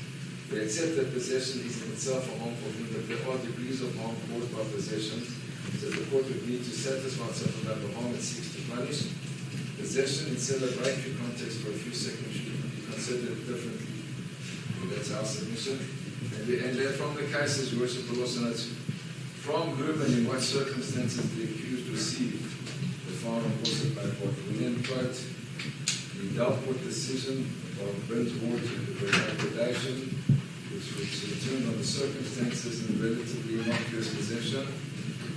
And we then turn in paragraph 35, which is the cases on discharge of firearms. And we say that they also do not always attract incarceration, and that regardless as to the circumstances and the context of the discharge. We then referred to the decision of State v. Tribune, which you also remember is the case where the person shot at a motor vehicle in a public area because he believed it was his wife's lover's vehicle, he pleaded guilty and was convicted, given a fine. On appeal, even the monetary fine was reduced. Then the second decision that we quote there, which I've already referred to, is the Pistorius decision, where there was a shooting in a restaurant in Melrose by the name of Tasha's. Under the table, there were over 200 people in a very confined room of the restaurant. Fortunately, there were no injuries, but there was damage to the floor. There's a Glock 27 pistol, and we said that that's the most comparable to it because we believe the witness was given his firearm back after the incident, and that he was the lawful possessor who handed it over to the shooter, but they told him not to shoot. We explained that in paragraph 37, there were 220 people in the restaurant, so it was full at the time. That the accused admitted that he had taken the firearm because he was planning to buy a similar model. His version was rejected. And in that instance, the accused was sentenced on a secret J to 3 years imprisonment, wholly suspended. So, in respect of the conviction in count 3, which was the shooting and discharge of the firearm, I've taken into account that no one was hurt, that the offence is a serious one, especially in the setting of a restaurant. I do not believe that the degree of negligence in respect to this count that is count 3 justifies a sentence of direct imprisonment. We then turned, Your Worship, and we went forward in time to 2021, 29th of April, the decision of Minsami and another Mississippi State, where two policemen were intoxicated, shot at somebody in a public area on a boat, and they were charged with attempted murder, they were intoxicated, which would be an aggravating factor.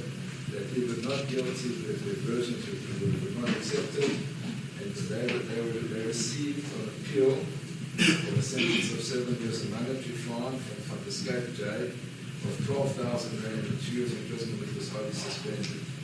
This was also referred to by Ms. Thompson, and we then highlighted the factors that we say highlighted in that case, that no wounds were inflicted when the defendants discharged their firearms, and there were no wounds or damage. Their intoxication was regarded as an aggravating factor, as was the fact that they were members of the SAPS. They said there in paragraph 14, the same incident gave rise to conviction on all three charges. The defendant was not engaged in one act and then proceeded to engage in further criminal conduct. And then his lordship said to effectively punish these as separate actions is in our view contrary to what is dictated by a common sense approach, in view of the fundamental requirement of fairness and in this direction. And there was a regard also, worship, as in this case, the appellant perceived lack of remorse as an aggravating factor. And as regard had to the decision quoted by the state in the heads of argument of Hewitt, who says that it's not an aggravating factor that can be taken into account. We then looked at we cited the paragraph 18, Your Worship, where the following appears.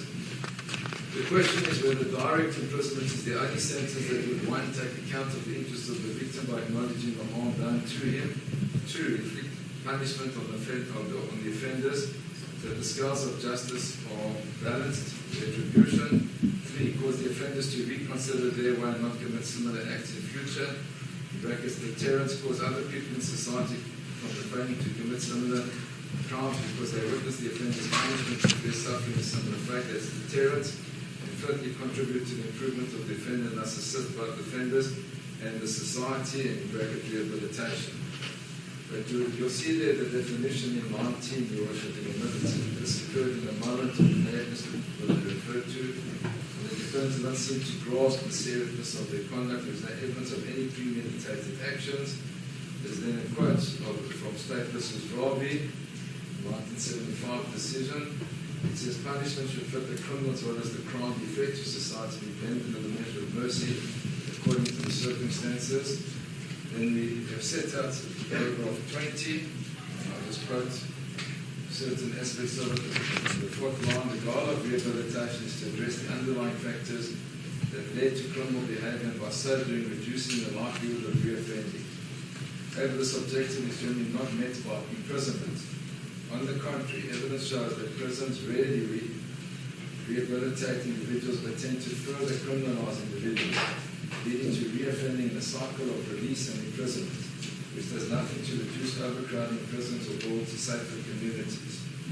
We go further down in that quote, the community is protected when convicted persons are removed from society. However, protecting the community from offenders does not necessarily require imprisoning the offender. This purpose may be fulfilled through the imposition of other sentencing orders. We are of the view that the facts of this case do not support the finding that the offenders are a danger to society, that calls for the protection of the community through their incarceration as a specific aim of the sentence. And then we quote throughout the paragraph that, once again, in paragraph 21, that it was mainly an act of stupidity, that the offenders acted in the spur of the moment while under the influence of alcohol. We then referred here to the decision of Bader versus S, which involved pointing of a firearm, assault with intent to do grievous bodily reckless endangerment to personal property, pointing a firearm, in which a fully suspended sentence was imposed. So we say, with respect, that possession doesn't necessarily carry in its own a jail sentence. Then there's the new decision, Your Worship, that unfortunately, and I apologize, have not been included in our heads of argument. I gave a copy to my friend this morning. It's a decision of the Eastern Cape Division, so it will be binding upon this Honourable Court in Target to the Ports and Trans Circuit Court, decision of Brooks of this division, where in summary, Your Worship, a security guard that was in his 60s and they battled to find employment, was now working as a security guard. He was alerted to two youngsters, or to a bunch of youngsters that it seemed had gone into a media room to try to steal things, and he ran after them and he shot them with an illegal firearm, Your Worship. He killed the one and injured the other. They were 13 years old. In that matter, the Honourable Mr. Justice Brooks imposed a non-custodial sentence, a fully suspended sentence. So we say that's a case, Your Worship, in this honourable division where there was not only harm to one 13-year-old victim, but the murder of the other 13-year-old victim, Your Worship, and that person was not sentenced to jail in this division. We highlight, Your Worship, and I know Your Worship hasn't seen this, but paragraph 10, where Justice Brooks says the offences of murder and attempted murder rank amongst the most serious of the common law offences. Indeed, there can be nothing more serious than the unlawful deprivation of another's constitutionally protected right to life, or an attempt at such deprivation. However, one must take care not to merely consider the category or the objective nature of the offence. What is required is the consideration of the offence that takes account of all the relevant facts that are peculiar to the incident that defines it. We also refer, Your Worship, with respect to paragraphs 22 and 26. I know Your Worship hasn't had an opportunity to see this, so let me read them, Your Worship. 22, the court holds the view that all the aspects referred to above constitute substantial and compelling circumstances that would justify the imposition of sentences less severe than the prescribed limit. Given the irretrievable loss of life, count one in particular calls for a substantial period of direct imprisonment. However, the identification of this principle and objective isolation is the end of the inquiry. Uniquely, the interests of society in the context of the rural community means the death of the deceased do not necessarily require ongoing retribution for what has occurred, nor do they require that the community be protected from Mr. Malema by his removal from their midst. He is not a person who has shown a predisposition towards criminality that requires him to be rehabilitated or reformed. He poses no danger to his community or to society at large. He has made the necessary overtures to make peace with those families whom he offended by his reckless action. Obviously, the pain felt by the family of the deceased encounter is real and ongoing. Perhaps this will only dissipate with the gradual passage of time. This is not something that can be eradicated by the ongoing incarceration of Mr. Malema. In 26, the three offences arise from a single incident. It is appropriate that the sentences imposed in respect of each offence should run concurrently with the other sentences to be imposed. For the reasons set out above, the court is of the view that the sentences imposed upon Mr. Malema should be wholly suspended for a period of 15 years on condition that he is not convicted of any offence involving violence committed during the period of suspension.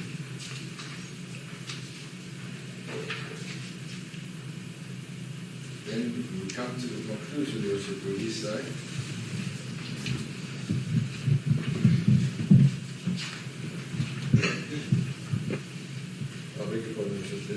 prior to that, we deal with general principles concerning sentence, Your Worship.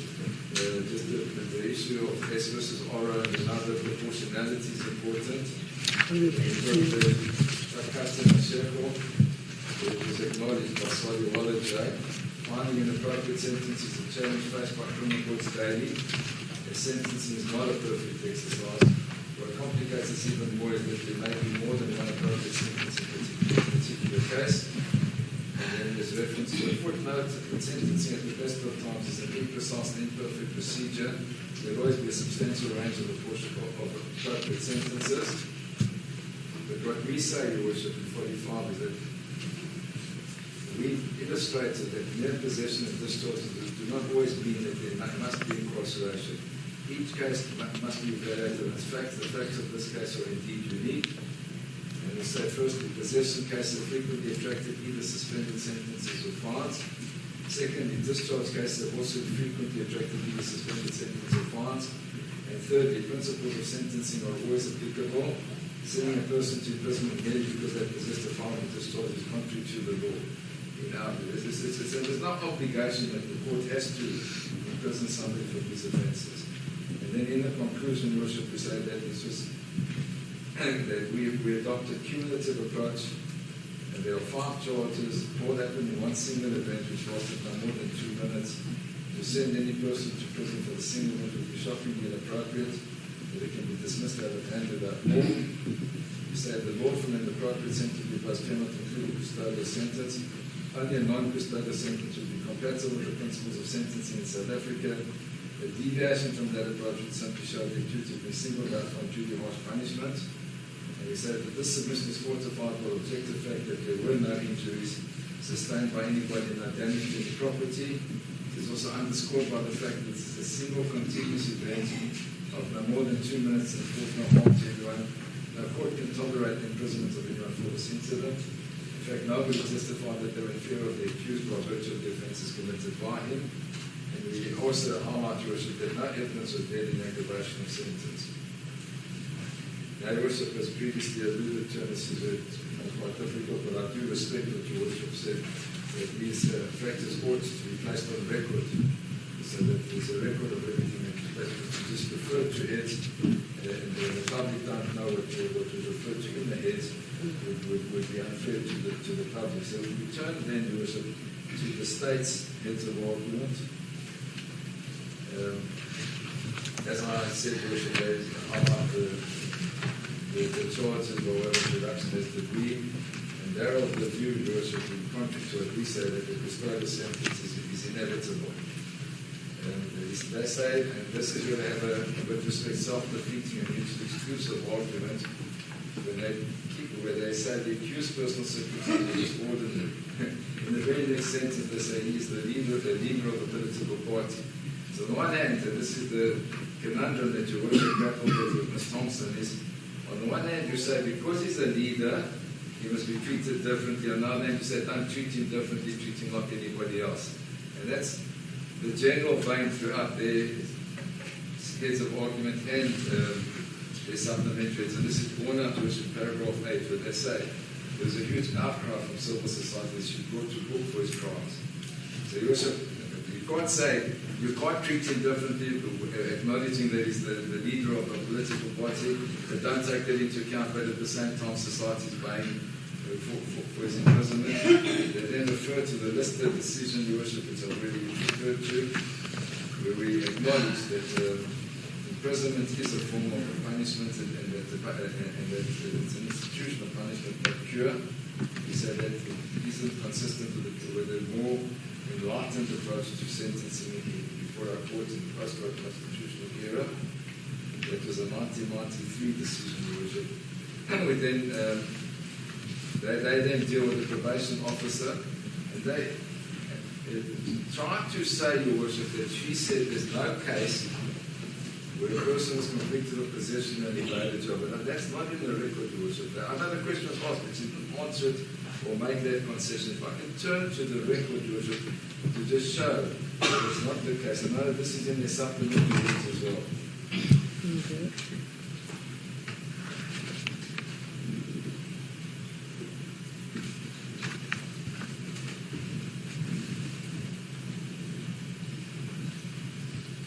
At page 96, my learned friend says and he's going through a particular case.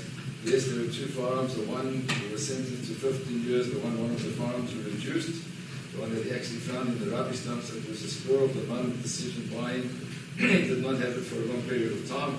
Still, he got an 8 years direct imprisonment. In this case here, the accused also did not have the firearm for a long period of time, very brief. Does not change the fact that he's still sentenced to direct imprisonment. What do you have to say about that? And her response at page 97, Your Worship, what I hear is again different circumstances. But it was also not for a long period of time, it was. I would not know why. The reason is why it was picked up in the spur of the moment's time. But also here, it was not the only firearm that was possessed illegally, which makes it different. And the use, I'm not sure whether the other firearm was used, but in combination, it is always to look at it. The circumstances in total, what I hear what he said, that for me, the circumstances again are different. I'm not sure whether it was an illegal firearm, whether it was seized to the state, what happened to it, which may also make it different. And that's the very distinguishing feature here, Your Worship, because it seems from those judgments that my learned friend was referring to, that those were illegal firearms that had been adapted and were then seized by the state. Here, prior to even your worship's judgment, the firearm was returned to its lawful owner. Then my learned friend asks her further, when he's pushing this issue, did you come across any case where such as this, in a firearm-related case, possession of firearm, where an accused was not sentenced to direct imprisonment, actually got given a fine to pay 20 years, and so on and so on. And she says, as I've not come across, Your Worship, to any case where a charge was laid and the firearm was used for celebratory shots. So she never ever said, yes, I know of such a case, or I don't know. She says, I cannot find a case that there's an all false with this, because this was celebratory. Then he tries hard, Your Worship, at the foot of 97. He says to her, have you come across a case where an accused was convicted of being in possession of a firearm, whether it's for celebratory purposes, whether it's just social, whether whatever reason? Have you ever come across the case where an accused was not sentenced to direct imprisonment for being in possession of a firearm, whether it's just for a minute, for 10 minutes, for 20 minutes? And the answer is, on 98. Your Worship, I have not, because most of the cases that I've seen were also not only the firearm possession case, but most of them relate is in the context of other crimes that were committed with the firearm. So the possession forms part of that. And then a sentence of imprisonment was also imposed for that. I have not come across a case where it was purely just for the possession of a firearm. So Your Worship will know from reading the heads of argument, they infer differently or even say that she wants it differently, which is not the case with this word. In the States, heads they summarized the Muslim decision, they also deal with possession of an unlicensed firearm, the Delport decision, which I've already referred to, degradation, the Malchus decision, and now Your Worship, with respect, they've gone to all the cases that deal with minimum sentence provisions. So, and they say they even refer openly there to the Criminal Law Amendment Act, which they abbreviate the CLA, which is Malchus, the minimum sentencing legislation. It continues, Your Worship, even in paragraph 21, when they deal with Madikani, it's a Criminal Law Amendment Act. They go into Dubi, which is the minimum sentence, or there's a well-planned robbery. ASMA, which we dealt with the very issue of minimum sentencing regime being applicable. And Rantline versus the state, robbery and other offence. In fact, there were 2 robberies. He'd already had previous convictions and he received 20 years. Sabandi versus the Esther, the Timber led to the Gladler decision. But you will see, Your Worship, even in Gladler, the serial number had been obliterated in unlawful possession of ammunition as well as 15 years with unlawful possession of 30 rounds. So we say they're totally distinguishable, and you'll see there, we turn to paragraph 28, there was a prohibited firearm, also the serial number obliterated. And this is the general trend in all of the cases that are referred to here. So it would seem that they seem to have emphasized cases that dealt with the Criminal Law Amendment Act, the Town case, and it carries on like that with distinguished. But there's no case that they can point out of celebratory shots being fired and the person receiving a prison sentence. And they also refer to the minimum sentence in paragraph 36. And the Delport decision. So what they say, Your Worship, is that the court must impose a period of imprisonment, that they refer to cases that all, with respect, refer to minimum sentence legislation and are not applicable here.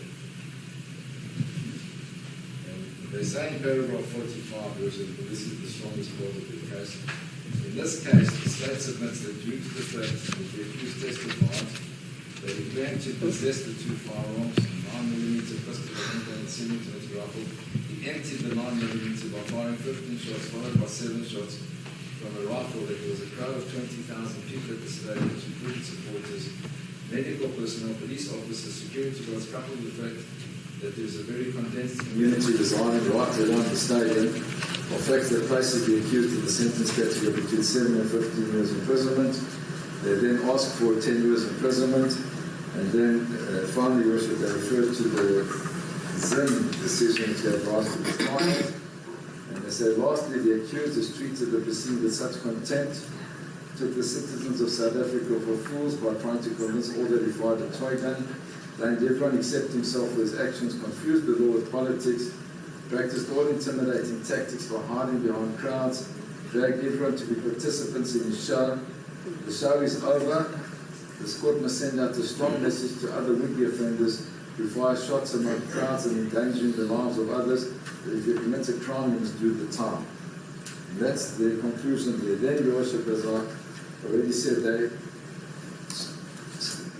filed supplementary heads of argument last Thursday, and there's a lot of, with respect to repetition, Your Worship. You'll see the introduction is very similar. They highlight the charges that he faces, and they concede in paragraph 4, and this is where they go against the previous heads, that the minimum sentence legislation does not apply because they have not been warned accordingly. But they ask the court to impose a custodial sentence, and they do the aggravating features of the case, and they repeat everything that they said in the previous heads. There's nothing with respect to new, so I don't know what was supplementary about this, Your Worship.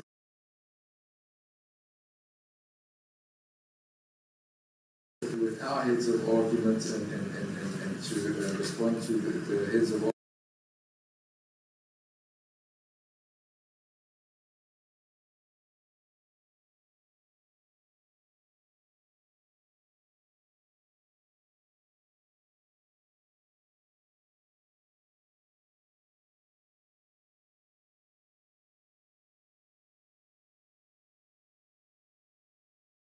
Involved the public leader who planned to discharge live rounds from 2 firearms before 20,000 people as a rehearsed act of spectacle.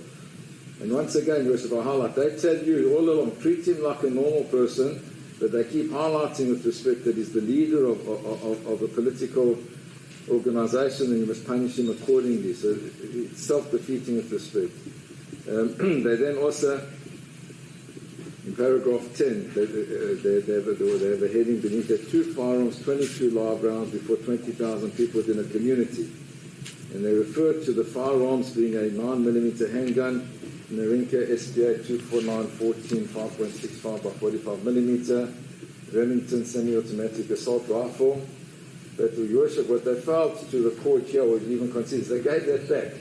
So if they believe that an offence had been committed, Your Worship, and it was so heinous and it's a prohibited item, I don't understand the sense of having returned it to its lawful owner, but that they don't have any regard to. And they say that such a firearm, in paragraph 11, retains lethal kinetic energy on descent. The potential for mass casualties was real, foreseeable and scientifically established, but we have the objective fact, Your Worship. And they say that it's pure fortune, that nobody was injured and there was no damage whatsoever, Your Worship, which is a factor that this court took into account in the judgment and ought to take into account on the sentence. It's one of the most important factors we're taking into account. And that's what they say in 12, Your Worship, that no one was killed or seriously injured. It was a matter of fortune, not mitigation. And then, Your Worship, in 15, they say that this conduct is a harm to the values of constitutional democracy itself. And in 16, again, they say the court is therefore called upon not only to punish the accused for his individual conduct, but to vindicate the constitutional principle that public office and political prominence do not confer immunity from criminal sanction, which is the point that I'm making repetitively because they seem to go between those two approaches with respect to it. They then also refer to the decision of Hewitt as did we, and then they claim that the accused not only had an absence of remorse but also insight and accountability, and that he had maintained throughout and continues to maintain that he committed no offence despite being convicted after full trial on overwhelming evidence, which is the issue that Your Worship dealt with on record and recorded that it was his right. And then they say that he described these proceedings as an abuse of the NPA resources, an incompetent prosecution attributed the undisputed discharge of 22 live rounds.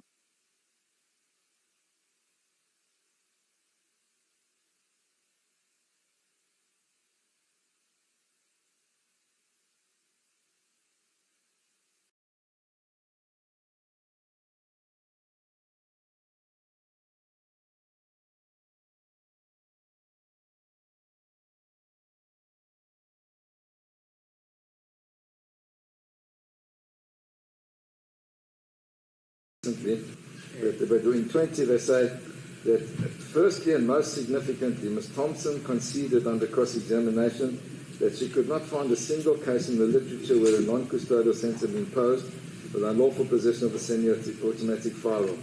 This concession is remarkable. It speaks not to the uniqueness of a lenient outcome, but to the settled judicial view that such offences call for custodial sentences, a view Parliament endorsed through the enhanced penal jurisdiction in the FCA. Now that cannot, with respect, be correct. We've handed, my learned friend wasn't aware of it, which I do concede, the more recent decision of the Eastern Cape, to worship, where there was possession of an unlawful firearm. It was an illegal homemade firearm, and there was no custodial sentence imposed, and we dispute that such a concession was even made, Your Worship. We don't find it in the record.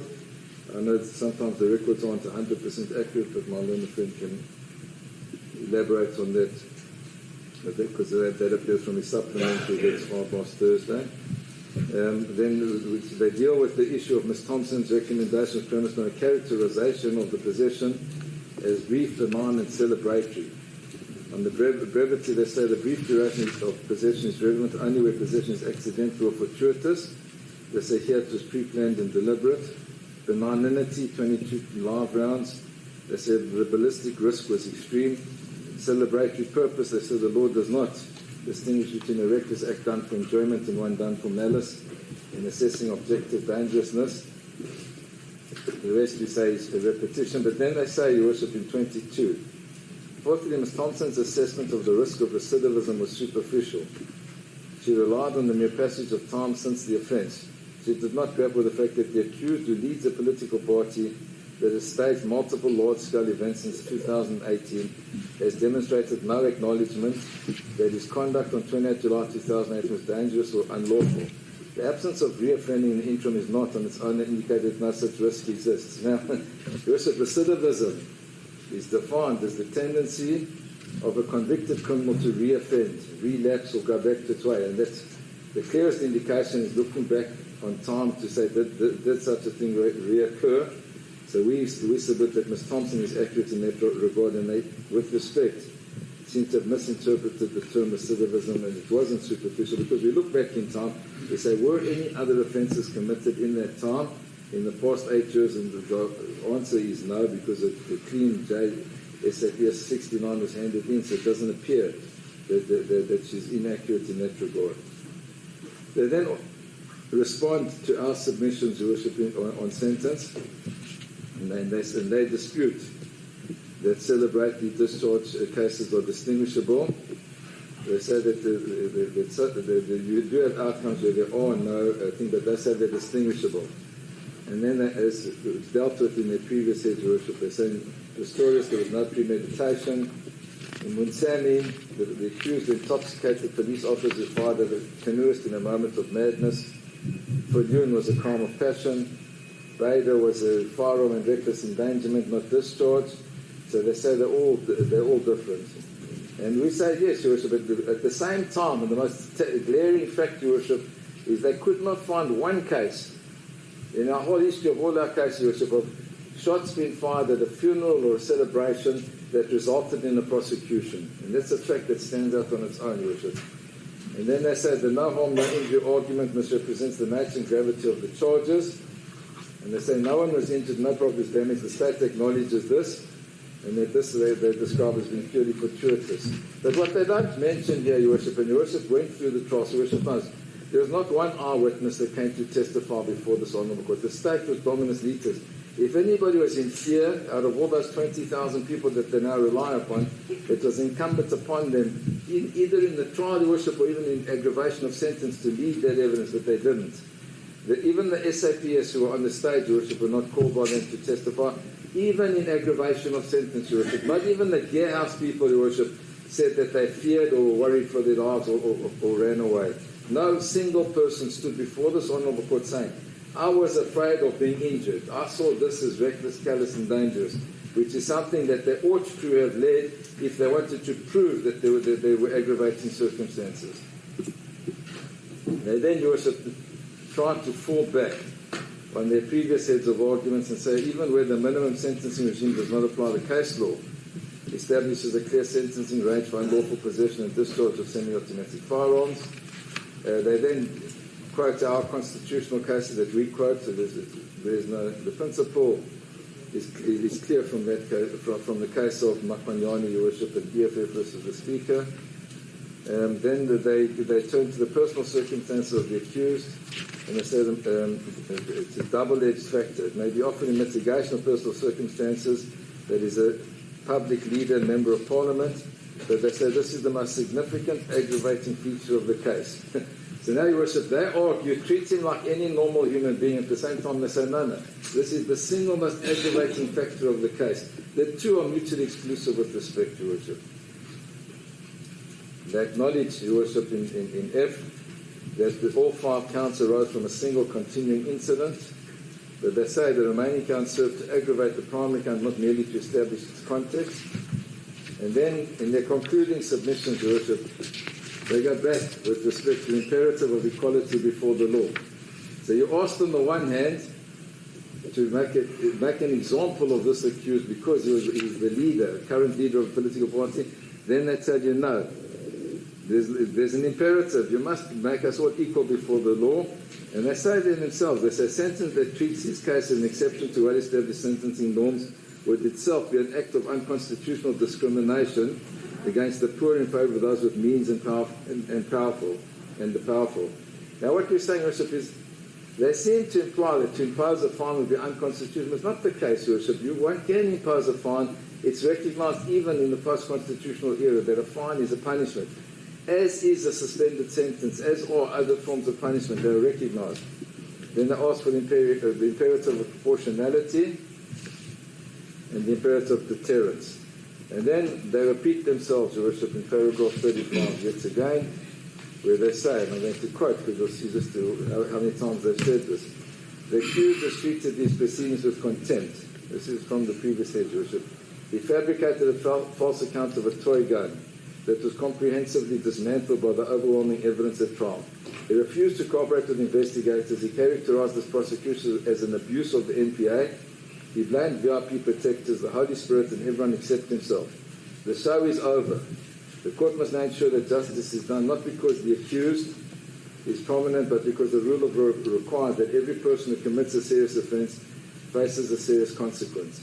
And they therefore go back to the zin as they did in the previous heads and ask Your Worship to impose things. Now, Your Worship, what's lacking from all of this, and which leads into the allegation by the accused that this is an abuse of the NPA, is the objective fact, Your Worship, that we as a team and the state as a team, and I believe Your Worship too, were unable to find any case of any single individual who's ever been prosecuted for firing shots at a funeral or at an event or a celebration, despite all of us having seen that regularly on our TV, on the news, etc., etc. We therefore say, Your Worship, that a more appropriate sentence, taking everything into account, would be to take all the charges together, they arise from one incident, and to impose a non-custodial sentence which may incorporate a fine and a suspended sentence and any other order, but to incarcerate the accused, we say, would be startlingly disproportionate to the offences here, Your Worship. Thank you, Your Worship. Thank you. I now have another right of reply. My little friend's in a difficult position because his heads have been alluded to, but I'm sure he's going to add to them as well and deal with. Yes, and then obviously you may reply if something. I think Mr. Guy told you to do the reply, Your Worship. With your leave. Thank you.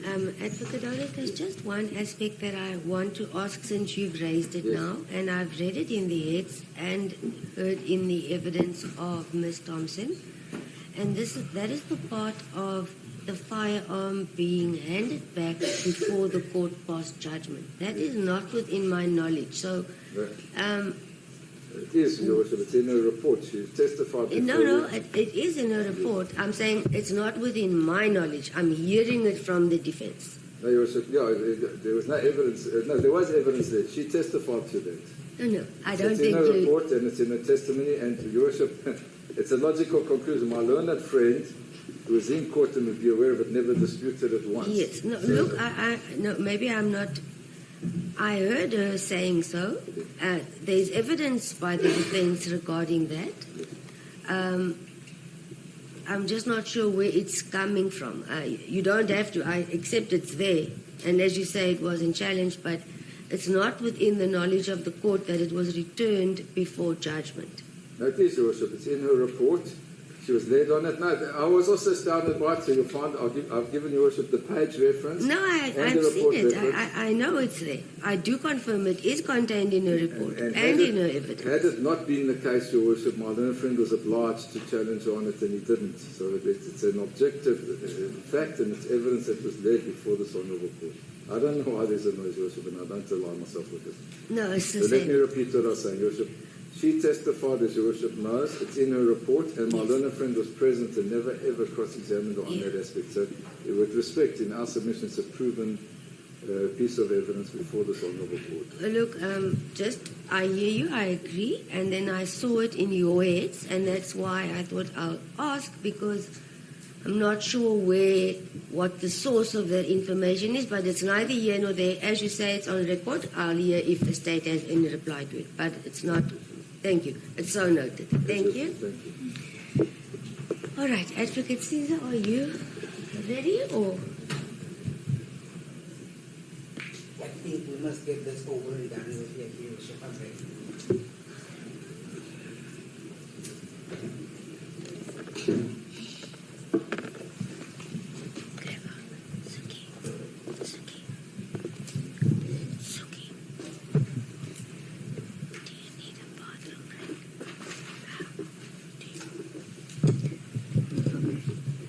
I know it's inconvenient, you don't have to move. We do have lady staff here who are requesting a bathroom break, which is 5 minutes. We can return within 5 minutes. Don't want to put anyone on the spot, but I'll just leave all my stuff right here, so I don't have to carry anything. Don't know who else, but sorry, the public, the gallery. If you do need to go out for facilities or water, etc., just please stick to the time frame so that we are back in time to proceed, because it's a lot who has to go out and back, and then 5 minutes becomes 15. So I know everyone can't manage in 5 minutes, but I'll be right here. Sorry for that. Let us just allow everyone that. Okay, so it's now, let me say, should we now just do the tea adjournment and get it over with? Is that fine? Do you want us to do the tea adjournment now? Then I return at exactly 11:15 and then we go right through. Fine. I can't hear. The defense, is that in order? I can't Yes, Your hear. Worship. No, we don't have any. Okay. Court will adjourn until 11:15. Thank you. Oh, that if that's the case, then yes, the charge is okay. Then I'll take it.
Every day, if it was according to her, those 700 people should be eating from the dustbins of white people, and the EFF said, hell no, they will not eat from the dustbins of white people. So let's go, comrades, and look after our communities and look after our families. You will never take care of a community if you can't take care of your family. You must look after your family. And looking after your family does not mean you must have money. Just show them love. Give them a hug and remind them how many times, many times a day, how much you love them. That gives them courage. That keeps them inspired. They know that even if the world out there hates me, my mother, my father loves me for who I am. Once you love your family, you will love the community. Once you love the community, you will love the society of South Africa. Once you love South Africa, you will know that what they are doing in Palestine is not in line with your family values. And therefore, you will stand with the people of Palestine. It starts at home. All of us, when you call yourself a fighter, look after your family. Make sure they know your love and appreciate your love. You know, the most important thing is to have your family behind you. When I'm seated there in court, my wife sent me a message and she says, "You look so lonely alone in the court, in that box of the court." I said, it can look like that, but if you look behind me, all my aunts are behind me. They build a shield. All my relatives are behind me. They are a wall that says we are going to fall with this child. They will never do that if I did not give them love. They are today here to return the love I gave to them. They are here to return the investment I invested in them. Invest in your families, they will invest back at you. My family is the EFF. You are all my family. The leadership of the EFF is my family. All of you, you know that in the EFF, we love each other and we support each other and we don't conspire against each other as we go into local government elections. We are not going to fight. We are not going to cause divisions. We are going to look amongst ourselves and say the best amongst us is this one. It doesn't mean you are not the best. We are choosing one of the best amongst the best. And we are putting that name forward. Do not bring drunkards. Do not bring women beaters. Do not bring criminals to be candidates of the EFF. Bring the ground forces of the EFF who are helping the elderly in the communities. Eastern Cape, this is your opportunity to remove the corrupt ANC. Limpopo, remove the corrupt ANC. You were taken by floods because they did not build roads for you. Here in Eastern Cape, it's very painful. What's happening to this province? It requires the citizens of Eastern Cape to rise and defeat the ANC and bring in a progressive government that is going to look after them. Fighters, we live here, we go to the ground. We are not going to play shame. It was a nice outing. Libile le bone le beach. Le skabala ra se re le finyo ye. Re le filenyo ye. Neke bocha SG gere. Tsamo cheka bala ba Limpopo ka gore a ba tsebe o sima bo gama. Ke metsi ka kwa beaching. Bara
viva! Long live President Silo Julius Malema, long live! Down with white supremacy, down! Down with white supremacy, down! Forward with the spirit of non-surrender, forward! Forward with the spirit of non-surrender, forward! Ayule EFF, ayule! Spilele, President Malema, spilele! Amandla! Thank you very much, Pudemo Swaziland, the president of Pudemo Swaziland. Thank you very much. And now I'm going to call upon the former president of the Student Command, the youth leader, Sihle Lonzi. Amandla, Kaweto, Osinyova, Sonyova, Osinyova, Lokavame, Osinyova, Sonyova, Osinyova, Loholume, Osinyova, Sonyova, Osinyova, Loholume. Osinyova, Somnyova, Osinyova, Niniva, Pachaza, Niniva, Sosha, Osinyova, Sonyova, Osinyova, Loholume, Osinyova, Somnyova, Osinyova, Loholume, Amandla. Long live the Commander-in-Chief, long live! Long live the Commander-in-Chief, long live! Hands off the Commander-in-Chief, hands off! FUTEC AfriForum, FUTEC! FUTEC AfriForum, FUTEC! FUTEC Donald Trump, FUTEC! FUTEC Donald Trump, FUTEC! Long live the EFF, long live! Long live the EFF Youth Command, long live! Thank you very much, National Chair. Asina Mazumate Namhlanje. We are just here to say kuwe Mongameli. Kabe babamba wena babamba tina. Kabe tinta wena batinta tina. We know that this war against the Commander-in-Chief did not start today. Even when the President was leading young people in the Youth League, they were taking him to court every day and every year.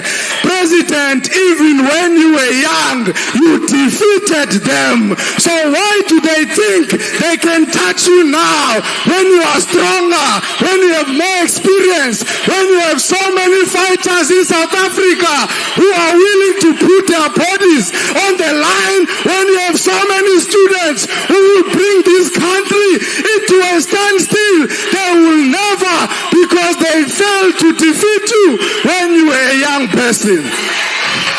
President, we know where the instruction to arrest you came from. When Ramaphosa took white people to the White House, not John Steinhazy, no Rupert. Donald Trump asked Ramaphosa a simple question. Why are you not arresting this man? So Ramaphosa came back to South Africa together with AfriForum, sent by Donald Trump, thinking that they can arrest you, President. Donald Trump must know this is not in Venezuela. He will never bully the EFF. He will never bully fighters of the EFF. He will never bully the youth of South Africa. Amanda! Hey, two! Thank you very much. And now we are going to call upon all the chairpersons and secretaries of provinces just to come forward and greet the masses. Please come forward.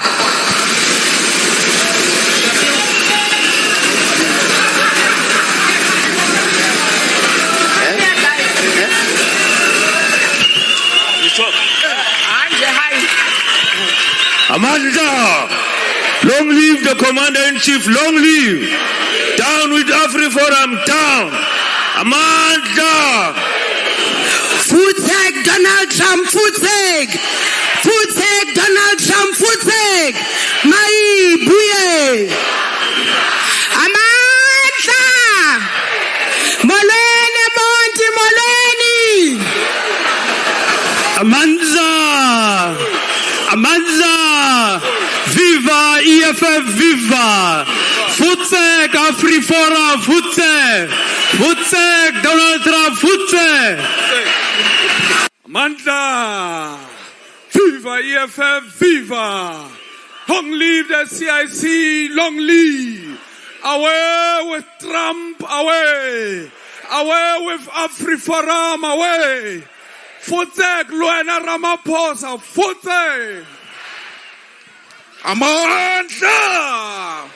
Maibuye. Africa.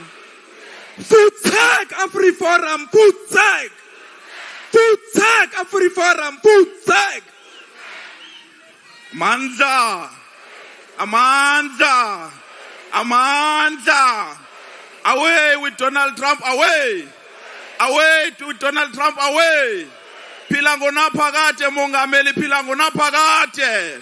Pilango na phakade mongameli, pilango na phakade. Amandla. Ngawethu. Phambili kwathatha lomhlaba ngaphandle kwabuyekezo, phambili. Forward with land expropriation without compensation, forward. Amandla. Thank you. Amandla. Viva EFF, viva! Long live the Commander-in-Chief, Julius Selo Malema, the son of the soul, long live! Izoletu! I-Africa! Izoletu! I-Africa! Amandla! Amandla! Amandla! Futek AfriForum, Futek! Futek AfriForum, Futek. Futek solidariteit, Futek. Futek solidariteit, Futek. Amandla.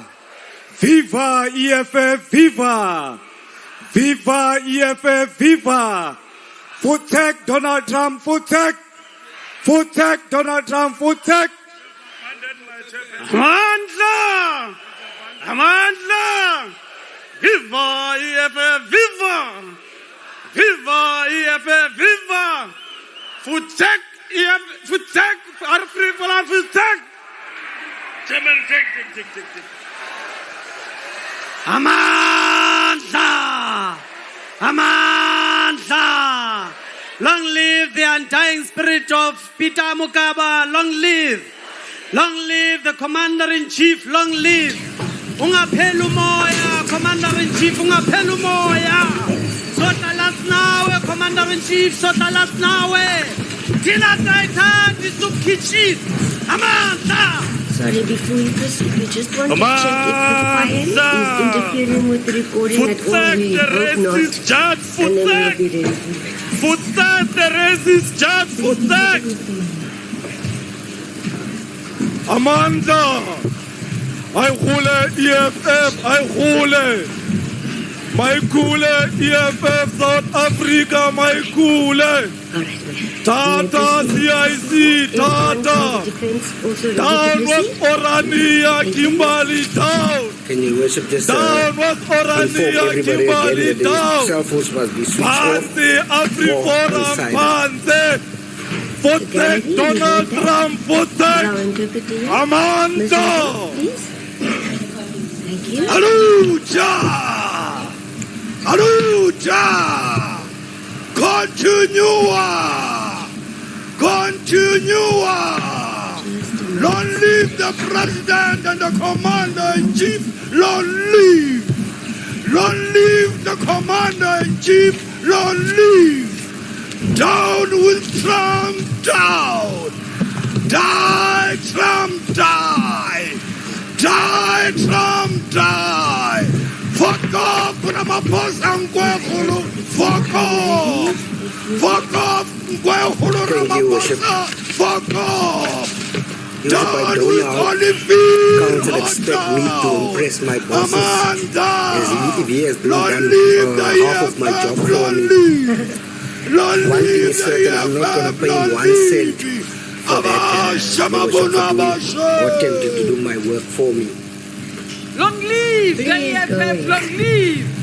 It was when I was at the magistrate's course many years ago.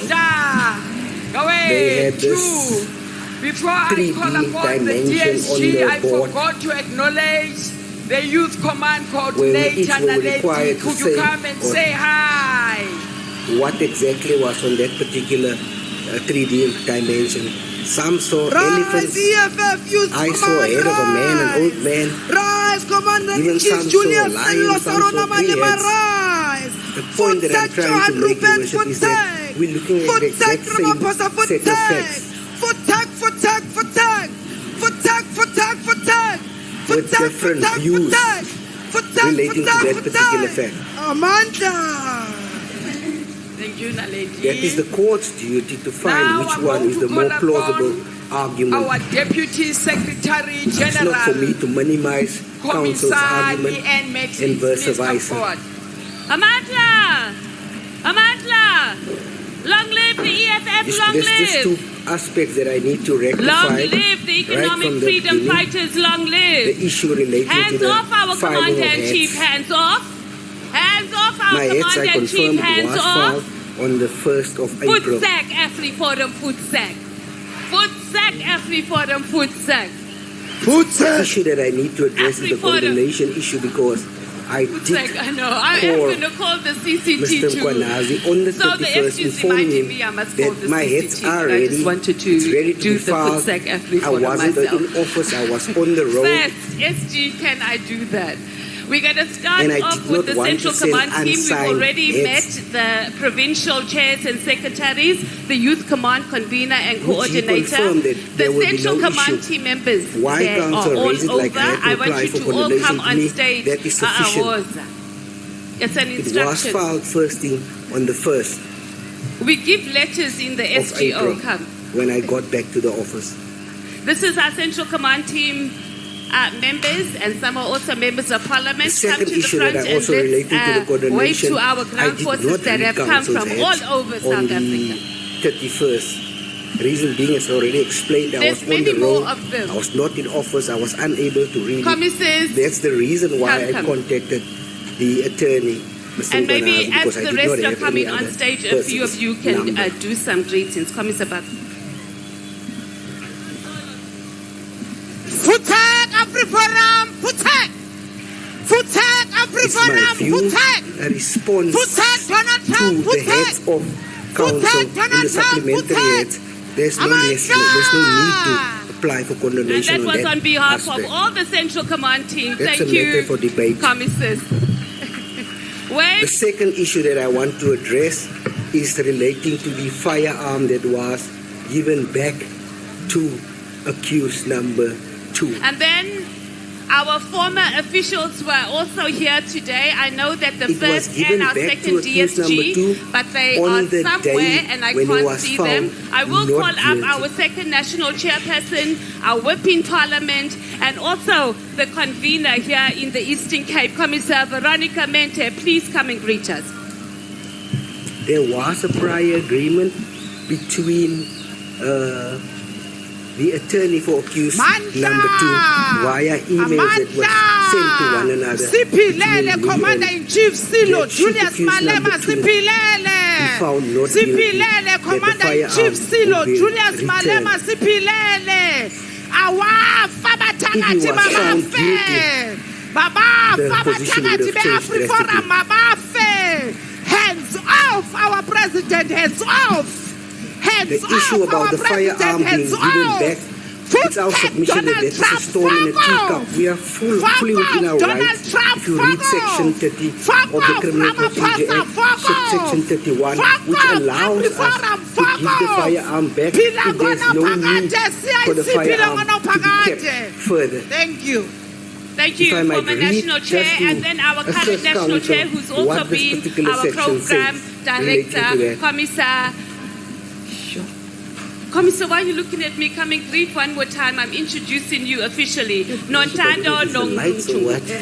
Amanda! Viva! EFF, viva! Thank you, National Chair. And then our Treasurer General, Commissar Ompile Maiotwe. I would actually ask Council to read that. Down, AfriForum, down! Section 30, Down, Donald Trump, down! Down, Cyril Ramaphosa, down! Down with the ANC, down! It's time. Economic freedom in our lifetime, forward! Kina, President Julius Malema, Kina! Kina, Julius Malema, Kina! Thank you, Gigi, the Secretary General of the Economic Freedom Fighters, who made sure we are here today. Commissar Marshal Amin. Amanda! A police officer I saw me fight,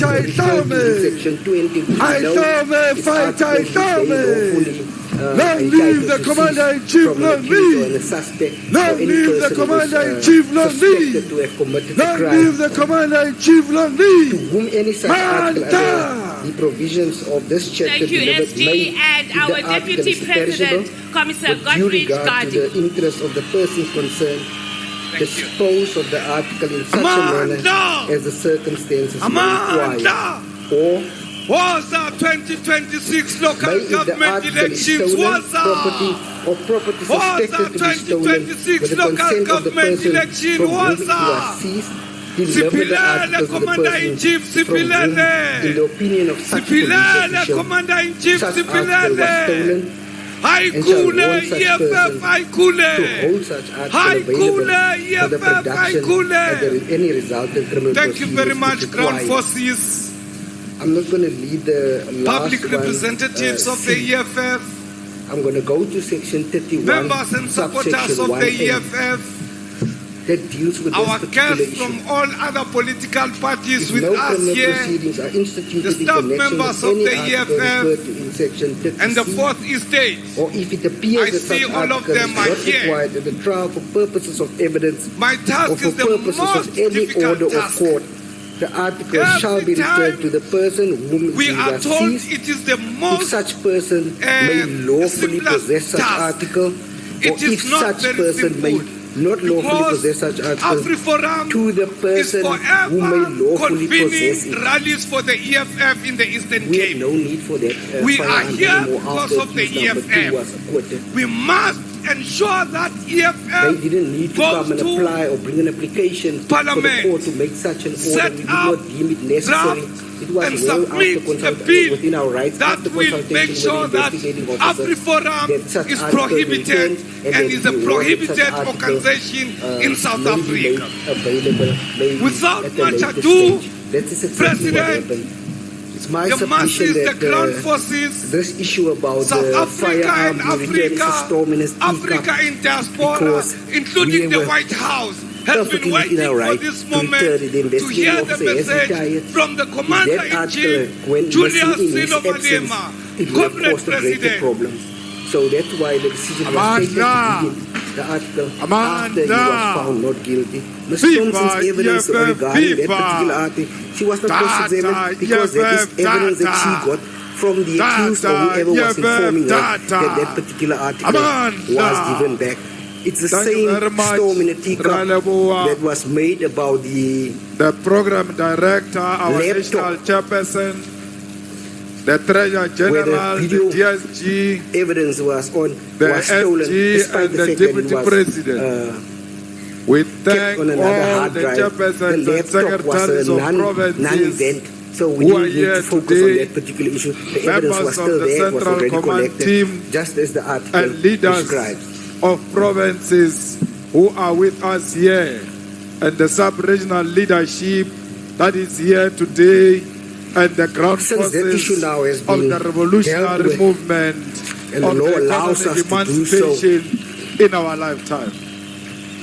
Re lebohe ka moka batswadi ba rena ba Malema ba I ba want to reng deal with the ona issue mo. relating to Re Section lebohe 9 le of the bashabi ka Constitution because moka that is ba ba where tlohile everything kgola le starts. kgauswi ba re ba tlo re support-a including Tate Majala Mukumadu, guarantees equally before and the law, everybody who's here today the right to come equal and support us. and benefit We of the law. appreciate all of In the you, context of criminal and we offences, the don't Constitution take obliges for the court granted your to support, protect and promote the because rights of every you could have individual, done other ensuring that important no things person is other than above the coming law. here. But you thought it was important for you to come and put your bodies on the line in defense of the revolution, in defense of the economic emancipation, in defense of the only organization of the petrol attendants, of the domestic workers, of the construction workers, of the farm workers, of the downtrodden, of the teachers, the nurses, everyone who is dejected by the system that benefits the minority. This organization belongs to everyone who doesn't own the means of production. We salute our international visitors who are here today, who are confirming that the idea for economic emancipation is not only in South Africa, it's in the whole of Africa and the diaspora. We thank all political parties for putting their differences aside to come and defend the Constitution of the Republic of South Africa. Lelebetu acknowledge that MKP is also here to support the revolution. Comrades, we are saying to you, your discipline is something else. Some of you traveled for 2 days. Those who come from Limpopo, when they go back, they are going to arrive on Sunday. But we must thank the TG.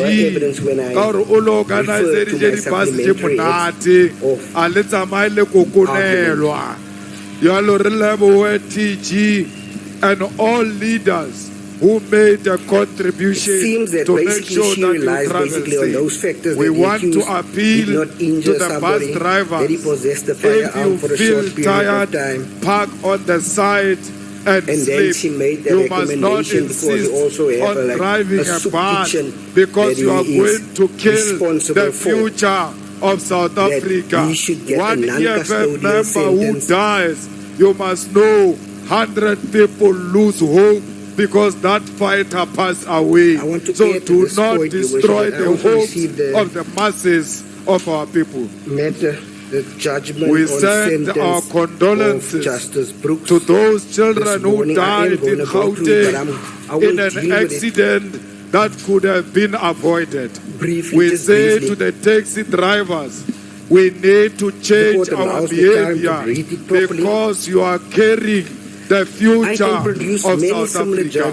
Our children cannot be transported like you are transporting potatoes, like you are transporting cabbages. You must know in that taxi there is one head which is going to change the life of that particular family. And when you kill those children, you are killing the future of South Africa and the hopes of that family. Fighters, we must never get discouraged.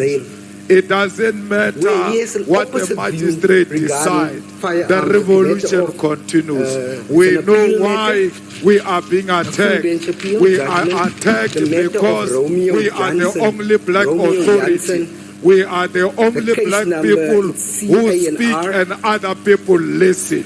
They do not listen to anyone except the EFF. Even when they pretend not to love the EFF, but when the EFF speaks, every black person wants to hear what did the EFF say on this matter. 2019. This is a full bench matter where he held the exact opposite view of what Justice Brooks held regarding the possession of firearm. And this already outweighs the judgment as counsel has handed up of Mr. Nolan Linzima Ndila, because this is a full bench judgment of the same division. I'm going to give counsel a copy as well, if I may hand it up for the court's benefit. Thank you.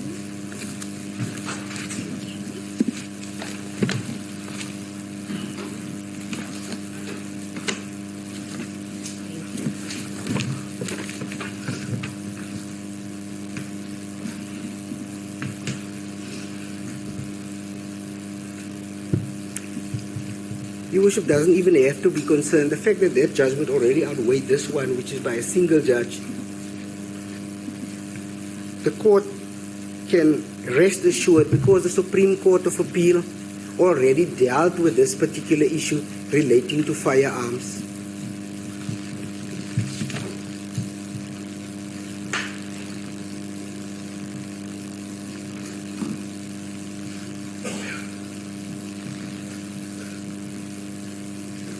We know that the Supreme Court of Appeal is the highest court, and then the Constitutional Court, the apex court. So the reason why these judgments are relied on by the Supreme Court of Appeal, because of these different judgments from different divisions talking about the same issue, having a total different view. Like I explained earlier, how you can look at the exact same picture and see a different thing.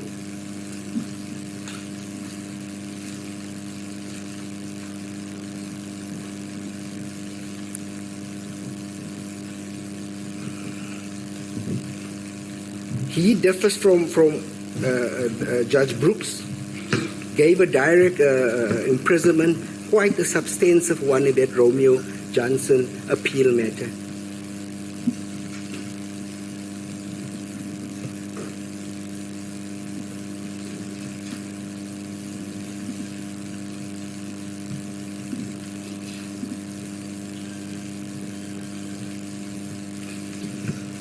Your Worship, I want to be upfront that the state is seeking a custodial sentence, and if we can get the maximum sentence of 15 years, Council correctly said that we do not rely on the Minimum Sentence Act.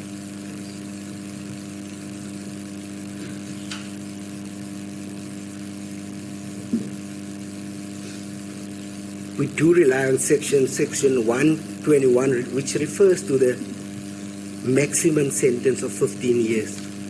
And I'm going to tell the court why we are relying on that particular sentence, or the request to impose at least a 15-year term imprisonment.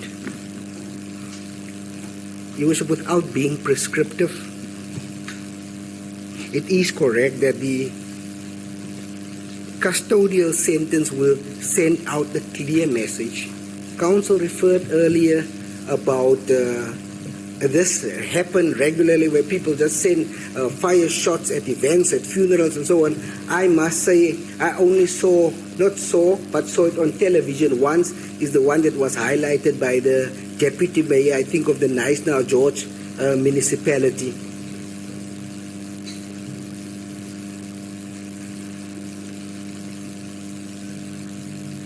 The outcry because of that shows that should not be tolerated in a civilized society where people's lives are placed in danger for people who are in a celebratory mood firing shots. And in most cases, these people are unqualified to fire such shots.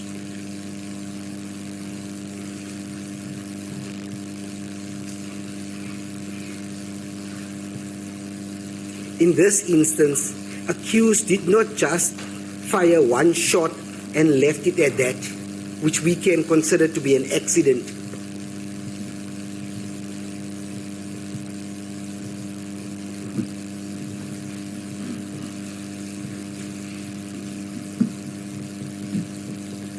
He was malice, to say the least.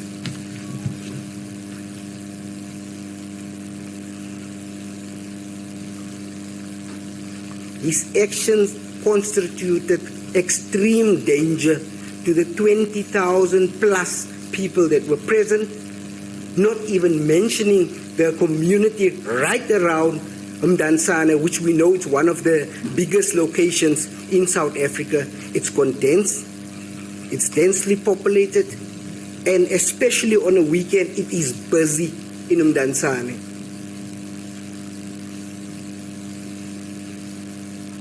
It was by the grace of God that nobody got hurt. I think I repeated that. I said this on the 23rd of January. If there is such a response, I'm not going to ask you to be quiet. I'll order you to leave. There won't be a choice. Understood? Please interpret, Ms. Margot.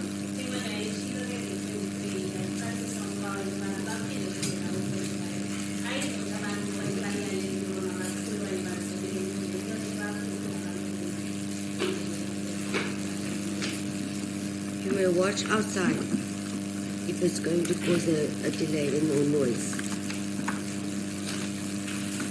Ms. Margot?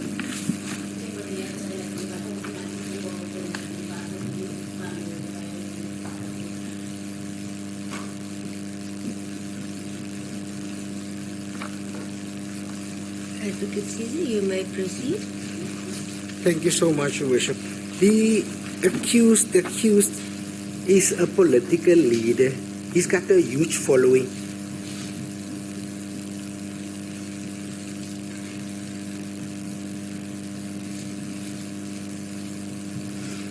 Young people emulate this type of behavior.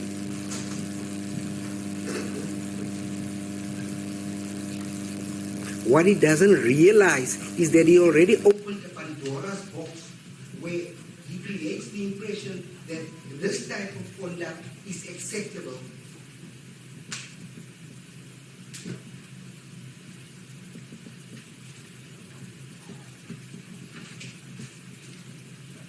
What did Pastor Moro do? He grabbed the firearm, ran to a school, screamed it was a toy firearm. Deputy Mayor of the Larista George municipality fired shots, screamed it was a toy firearm. That's the president that he said. That people think they can get away with doing this type of offense.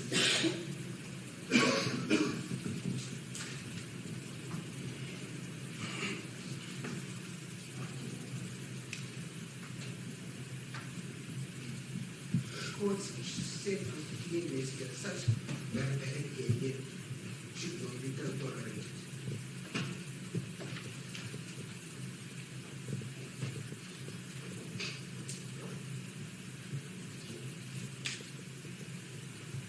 Accused is a member of parliament, a lawmaker.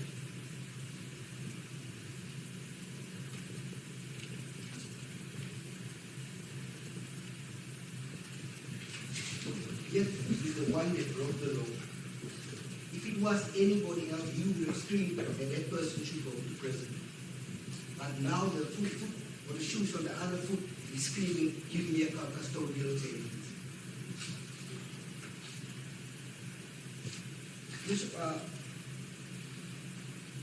Council already mentioned what I was about to say in most of these cases.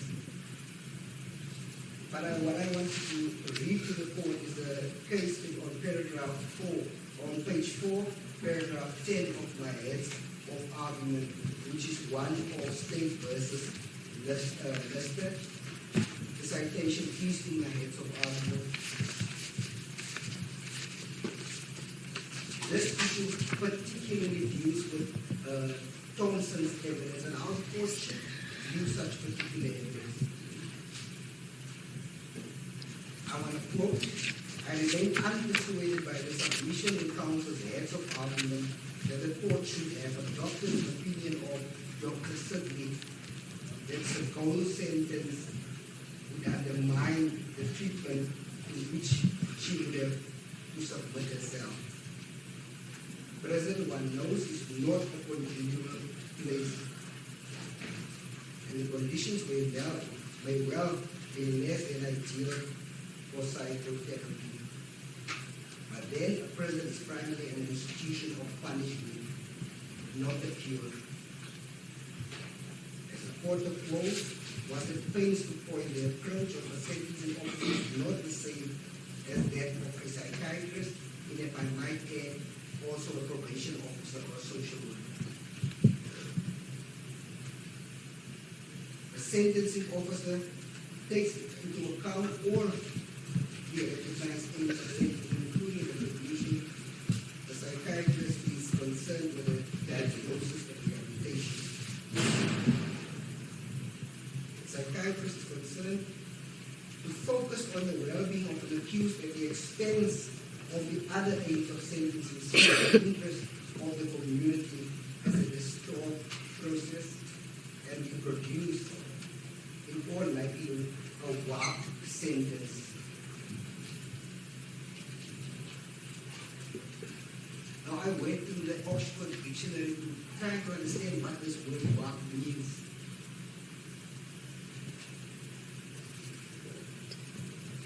It's something twisted, bent,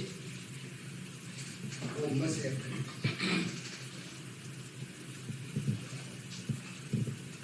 Something diverted from its original form.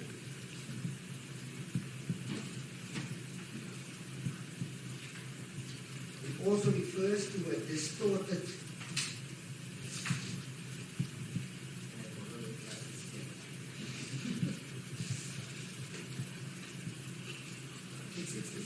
it's abnormal. I'm getting going for an eye test after this. Please do. I'll keep you now for a while. It refers to a distorted, abnormal, or perverse mental state, or sense of humor, or twisted moral values.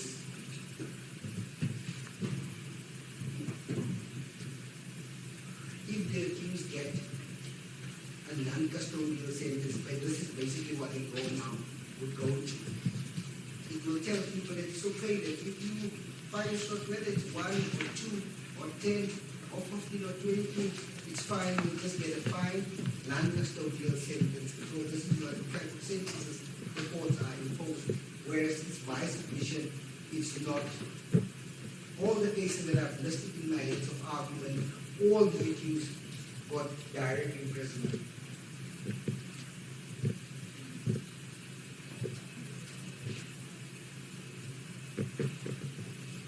Counsel also stated that I referred to the Minimum Sentence Act.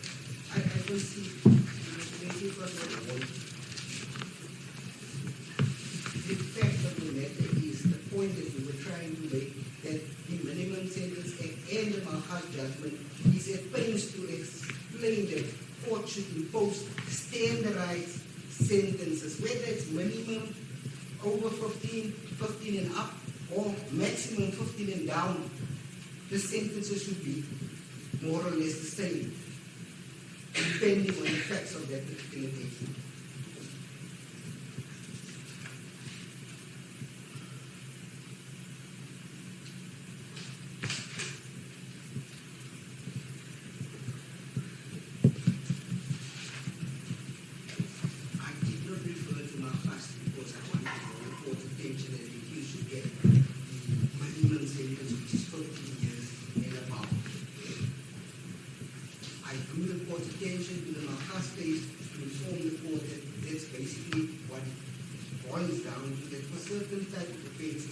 Standardized sentences, whether it's minimum or maximum, should be imposed. That was the intention of the legislature.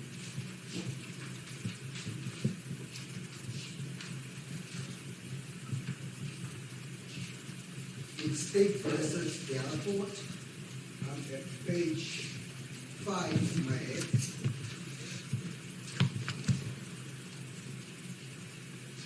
Paragraph 14. Quote, there will undoubtedly still be a gradation of seriousness attached to the unlawful possession of firearms. In this respect, much will turn on the circumstances in which the unlawful possession occurred. There will be cases in which it will be evident that the possession, although unlawful, was relatively noxious, and that the weapon was unlikely to have been kept or used for any nefarious purpose. It refers to a sentence of 15 years imprisonment in such cases is clearly disproportionate and irreconcilable with the constitutionality of the implementation of the prescribed minimum sentence regime. There will often be an evidential burden on an accused person to give an explanation showing that his possession of an unlicensed firearm was relatively benign. That will be all the more so when the weapon concerns prohibited weapon. We know these were two firearms that were fired.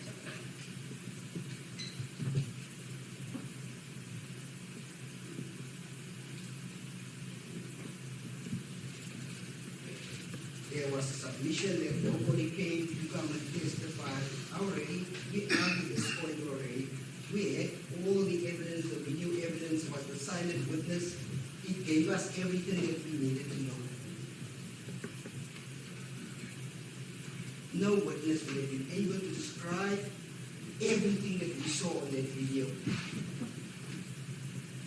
To rely on the fact that no witness came to complain and so on is neither here or there, or that we did not call any witnesses in aggravation of sentences, either neither or that.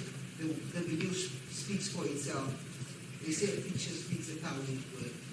This is one of the instances.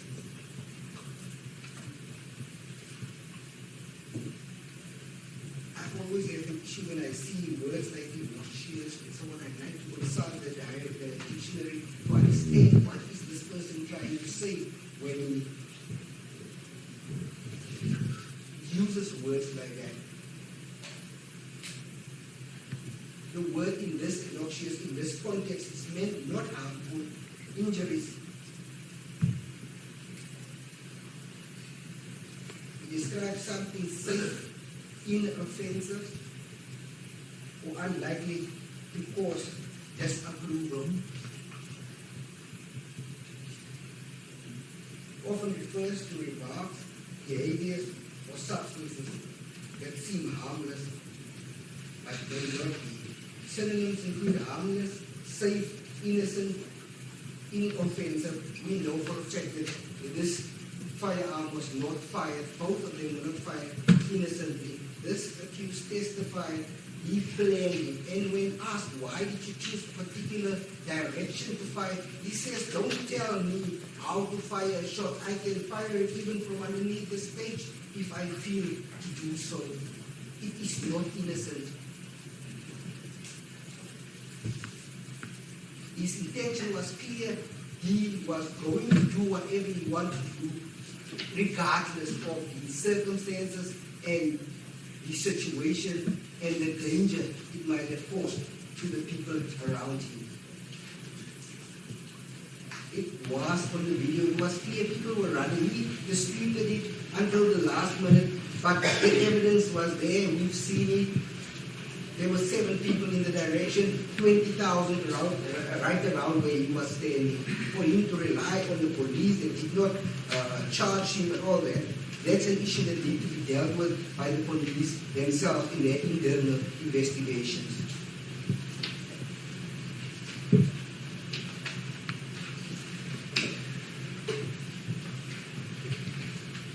I've already highlighted to this court why I referred to the Malchus case.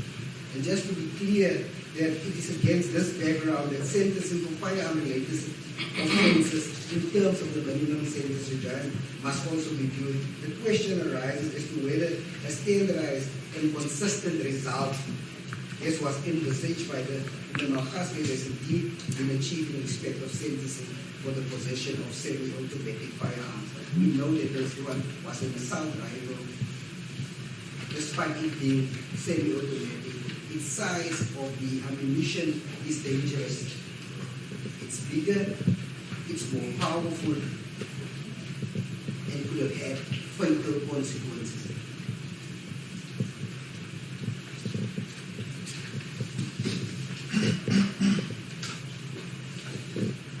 So the Supreme Court of Appeals referred to the tendency of the courts to use, even only as a starting point, historical sentencing patterns as a provisional standard for comparison when deciding whether a prescribed sentence should be regarded as unjust. Again, like I said earlier, it's neither whether it's a minimum sentence that's applicable or maximum sentence, a standardized approach to sentences for certain offenses.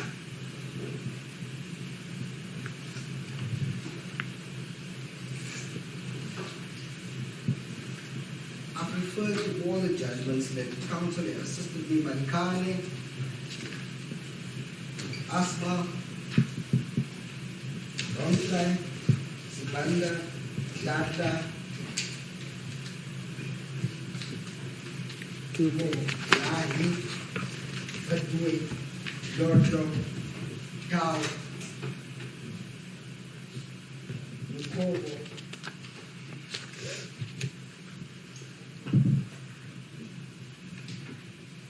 the judgment is closer, in my view, to more or less the same similar circumstances. Not the firing, I don't want to be misunderstood when counsel reply. It's not the firing of the shots for celebratory purposes and so on.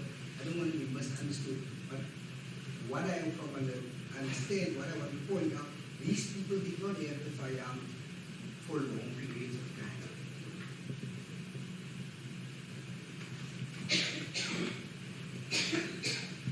I have referred to it in my cross-examination of Ms. Thompson if the matter of State versus SWAT, where the appellant was convicted on 2 counts of unlawful possession of a semi-automatic firearm. The court confirmed the minimum sentence of 15 years on one of the counts in view of the fact that the appellant reported a denial of possession, which the denial was found to be false, which is the same as this instance.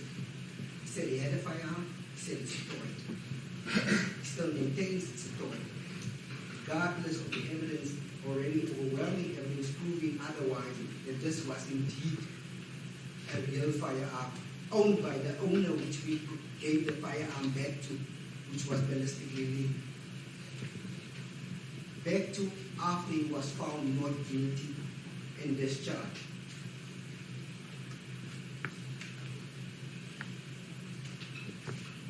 And furthermore, that no mitigating circumstance in relation to his possession could be inferred.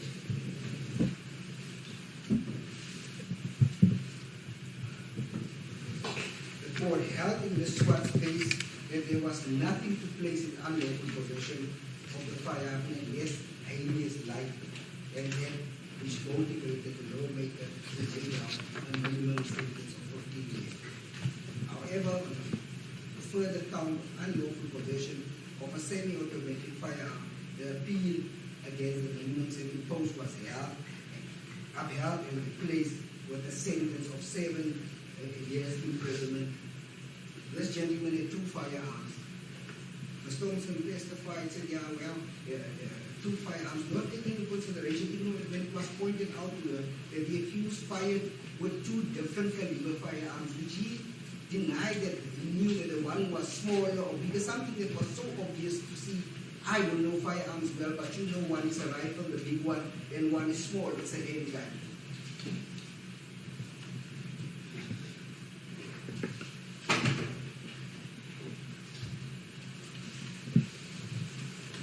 In this regard, the court held that the state accepted the appellant's version to the effect that he cautiously came across the firearm in a garbage dump and was apprehended the same day.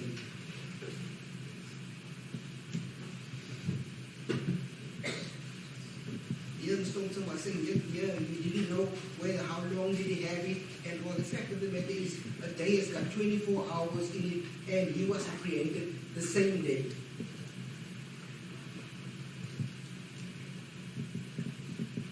The appellant's decision to take the firearm into his possession could be regarded as having been made in the spur of the moment.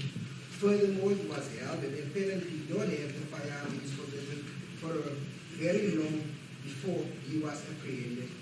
He didn't have it long. Same as was reviewed by Ms. Thompson, yet this is the sentence the appellant was given. One was 15 years in respect of the one firearm, then on the other firearm, the sentence was reduced to one, my memory serves me correctly, of 7 years in prison.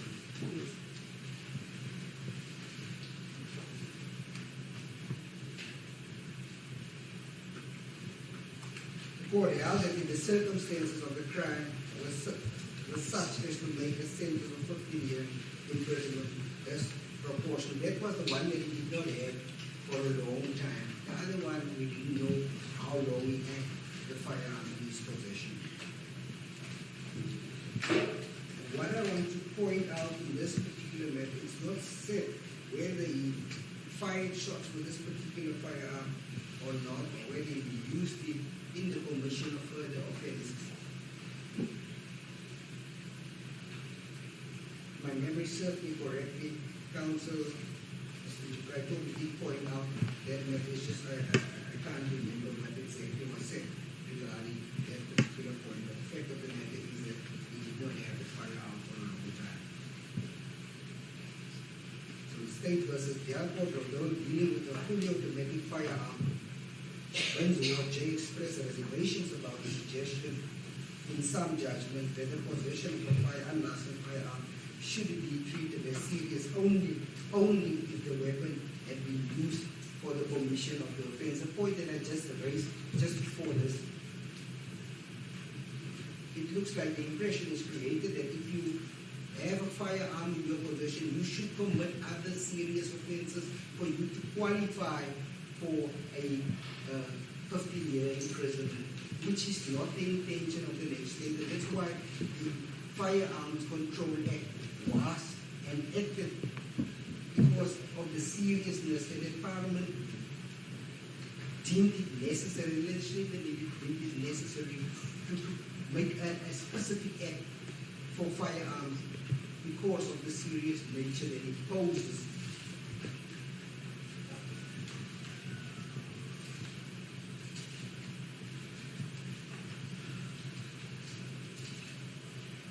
The legislator did that in order to single it out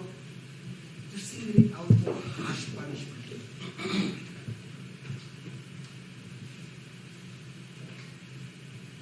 You are already guided by the cases in the Supreme Court. You don't need to really consider all the other cases, whereas there's already authority from the Supreme Court of Appeal saying that harsh punishment should be imposed.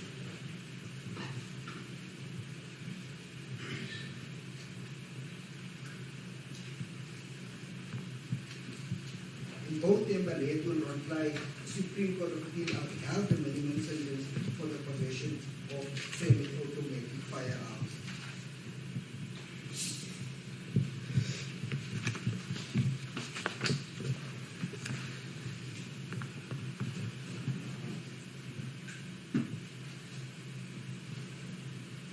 So in cases where an accused is convicted of a stand-alone offense of unlawful possession of a semi-automatic, the courts are taking an increasingly unsympathetic stance towards offenders, and terms of imprisonment in the range of 7 to 10 years imprisonment are commonly imposed.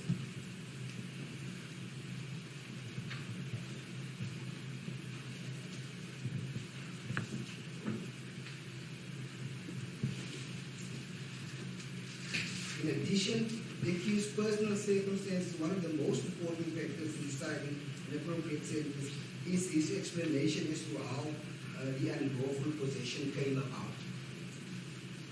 What did he say? He's planned it all along, even the EFF planned this all along, that this is what they're going to do for show, to entertain the crowd, not taking into consideration the consequences it might have caused. And it's no wonder the accused went right to the right side of that stage, firing those rifles, realizing there's only a minimum of 7 people that were standing there.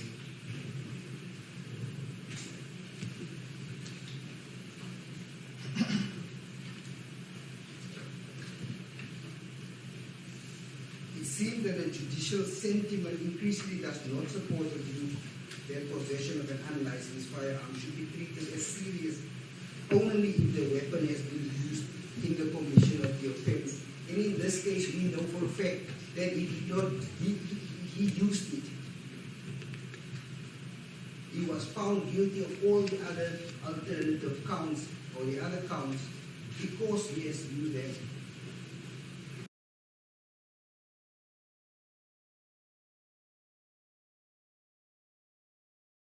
He was charged for them, and he was convicted of those offenses.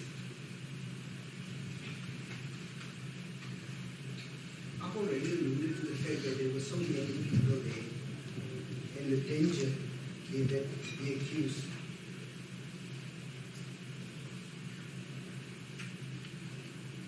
posed to their community, the supporters.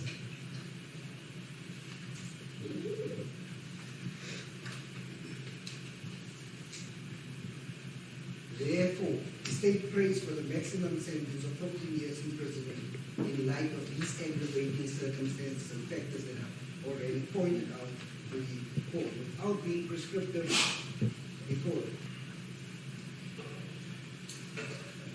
live ammunition, because if the logic dictates if one of those were linked to their firearm, it should have been 7. Logic dictates that the other 6 that went out before them was also live ammunition.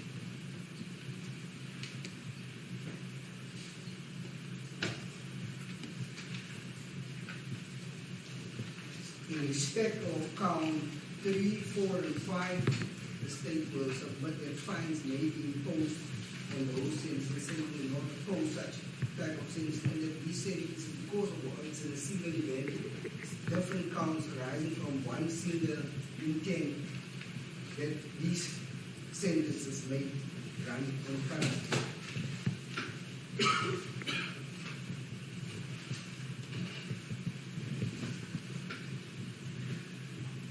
I know counsel said this already when he read my text, paragraph 47 on page 30, as I was concluding, that the accused have treated this proceeding with such contempt.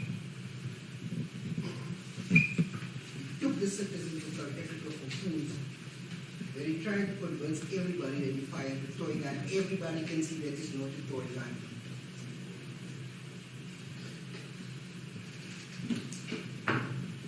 He blamed everybody for his actions. He confused the law with politics. He practiced all intimidating tactics by hiding behind crowds. Dragged us to be participants in this show. It's time for this court to tell you that this show is over.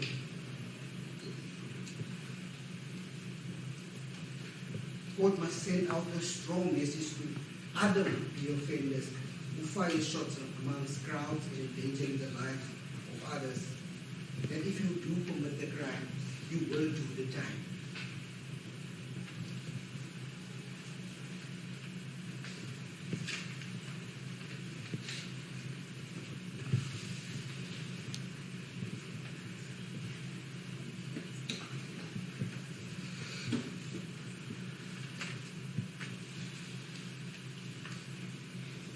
Counsel refers to the supplementary as a repetition.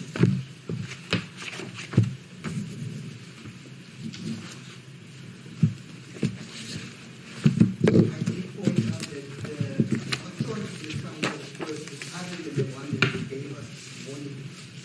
That Mahmoud versus the EFF, the speaker, for a broad constitutional proposition about value of liberty and the ownership of the court. But that these authorities are entirely inapplicable to the present sentencing inquiry. It's not applicable, it's used for the death penalty. We are not seeking the death penalty.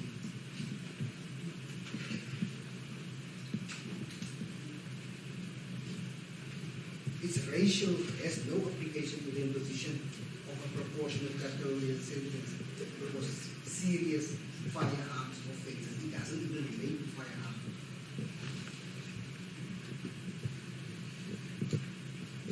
Concerns a constitutional crisis involving Parliament, observations about the rule of the courts as a stabilizing force support the state's position. Courts must uphold the rule of law and the principle of equal treatment. Mr. Swartz was sent to prison. Other gentlemen I referred to also was sent to prison. How fair will that be? Will that be a consistent, standardized approach? give a non-custodial sentence. What must Mr. Swartz think when he hears or sees that the accused, because of his standing in society, the fact that he's famous, that he did not get a custodial sentence like the ordinary man on the street? It's my submission that will be really a discrimination against the poor in favor of those powerful.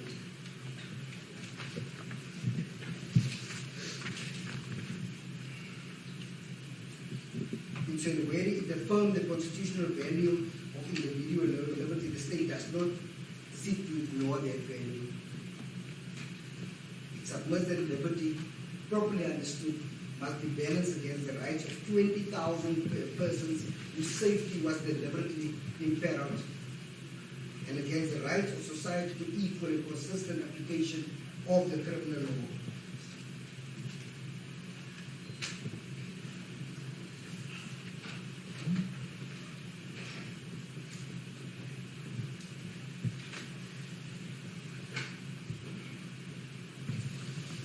Counsel said that I asked one thing and then I referred to another thing. That's why I specifically said in my head that it was a double-edged sword, and the court must understand it that way, that 7 years is for an ordinary man. Above 7 years and up, it's because of his position and the precedents that he created by doing such.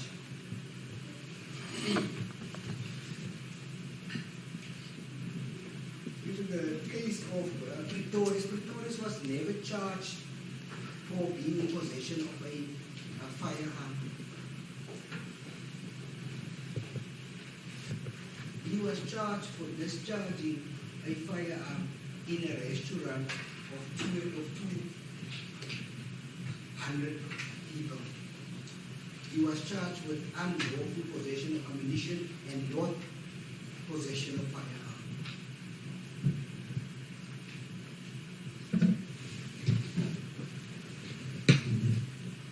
For the defense to rely on that issue for the firearm-related offense, it's displaced. Because that issue he was imposed that type of sentence for that discharge in the restaurant. If you multiply, I don't know how my accounts are. That was 100 times more. In this case, Pretorius fired, shot accidentally, and he was imposed a suspended sentence.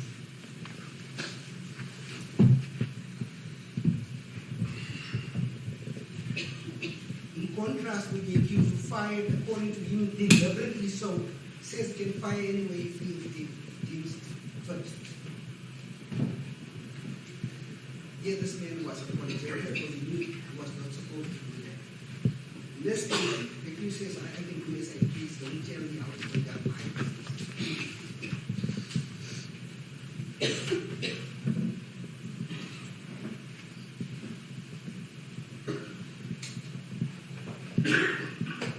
So the 200 people that were multiplied that by 100, then we'll get to 20,000 people. That's how serious this was. Was the Pretorius 200? He accused fired 20,000 people plus, excluding the community around the United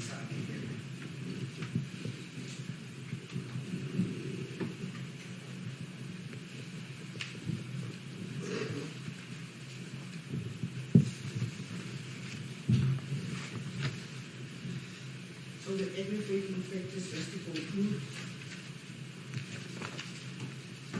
that the court must consider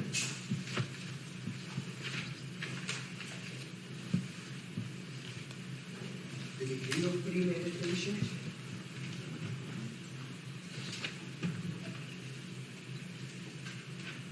the lack of remorse,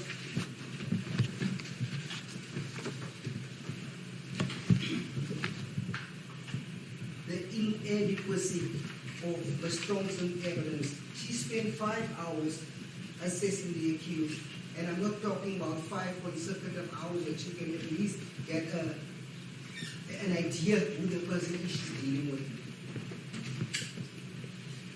She speaks about an hour and a half here, an hour there, and 2 hours there, on different dates, different times. She was just basically there to do a job, just to compile a report for the purposes of these proceedings, but did not compile it to assist this court to come to the correct decision. She was biased in her assessment. Basically, she was employed by the accused to come and bring that report because she was paid for it.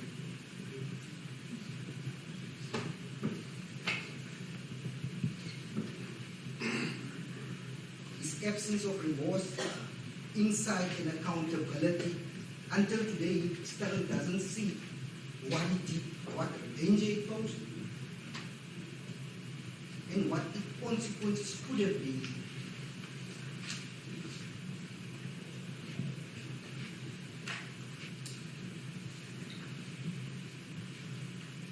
His position as a public leader and a role model to the young and to society.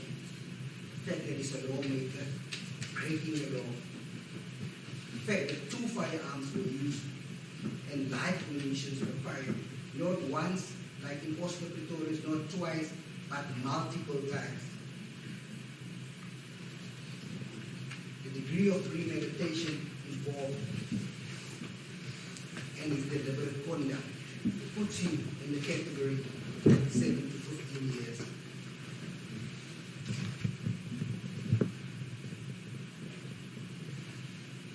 The court imposed a custodial sentence, it will satisfy the principles as set out in State versus Z. And the court will do its constitutional mandate of equal treatment before the law and will serve the legitimate and pressing interest of a society that has the right to expect that its leaders and lawmakers be subjected and to obey the same law that they are elected to uphold. That's my submission, unless there's anything else for the one to do.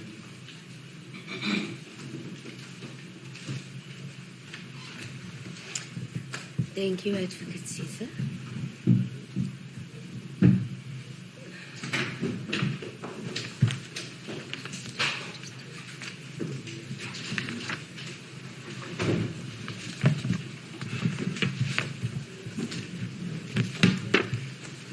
Be with you now. I just want to get the charge sheet and endorse. I'll be with you now, Advocate Ntluphatoke.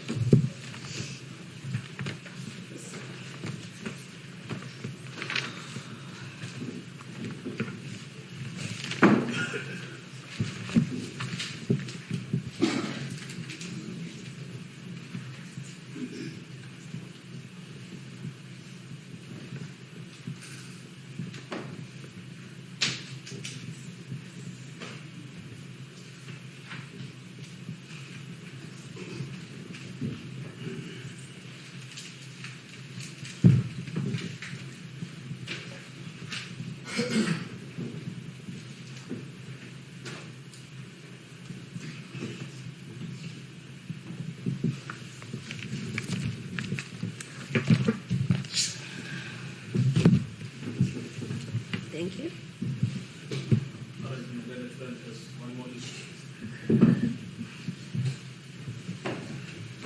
Just one issue that I also need to put on record that Mr. Snyman, the state conceded that it did not prove its case beyond reasonable doubt, that it was unable to show in the video or see in the video that it was Mr. Snyman that gave the firearm to Mr. Malema. That part was inconclusive. And that's what's the reason why Mr. Snyman was acquitted.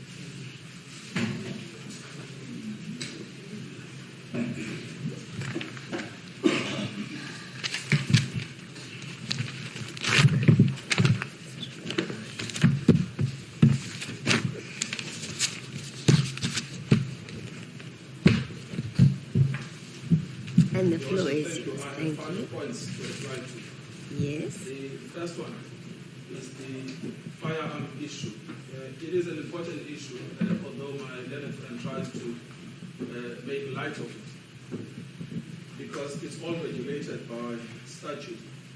First, your leadership wanted to know what the source of the evidence is. The first part is page 21. of the report by Ms. Thompson at paragraph 50.4, where she says, it appears that the accused received the rifle ready to shoot from someone authorized to possess and handle it, most likely from the Tactical Security Services, who provided security services at the celebration event. However, no individual was convicted of supplying or transferring the firearm to the accused, and this is the crucial part. And the rifle was shown in court was returned to Tactical Security Services before judgment was delivered in this trial. That's the first part of the source. Then, if you then go to the transcript of the evidence of Ms. Thompson at page 35, at line 8. She says, however, no individual was convicted of supply or transferring the firearm to the accused, and the rifle that was shown in court was returned to Tactical Security Services before judgment was delivered in this trial. Now, why does this matter? It matters because the forfeiture of firearms that are used in the commission of offences regulated by the Criminal Procedure Act. My learned friend has already referred us to section 30 of the Criminal Procedure Act. But your ladyship will discover that section 30 is actually inapplicable in the current circumstances because it deals with disposal by police officials of articles after seizure. It doesn't deal with articles that are part and parcel of the criminal proceedings themselves.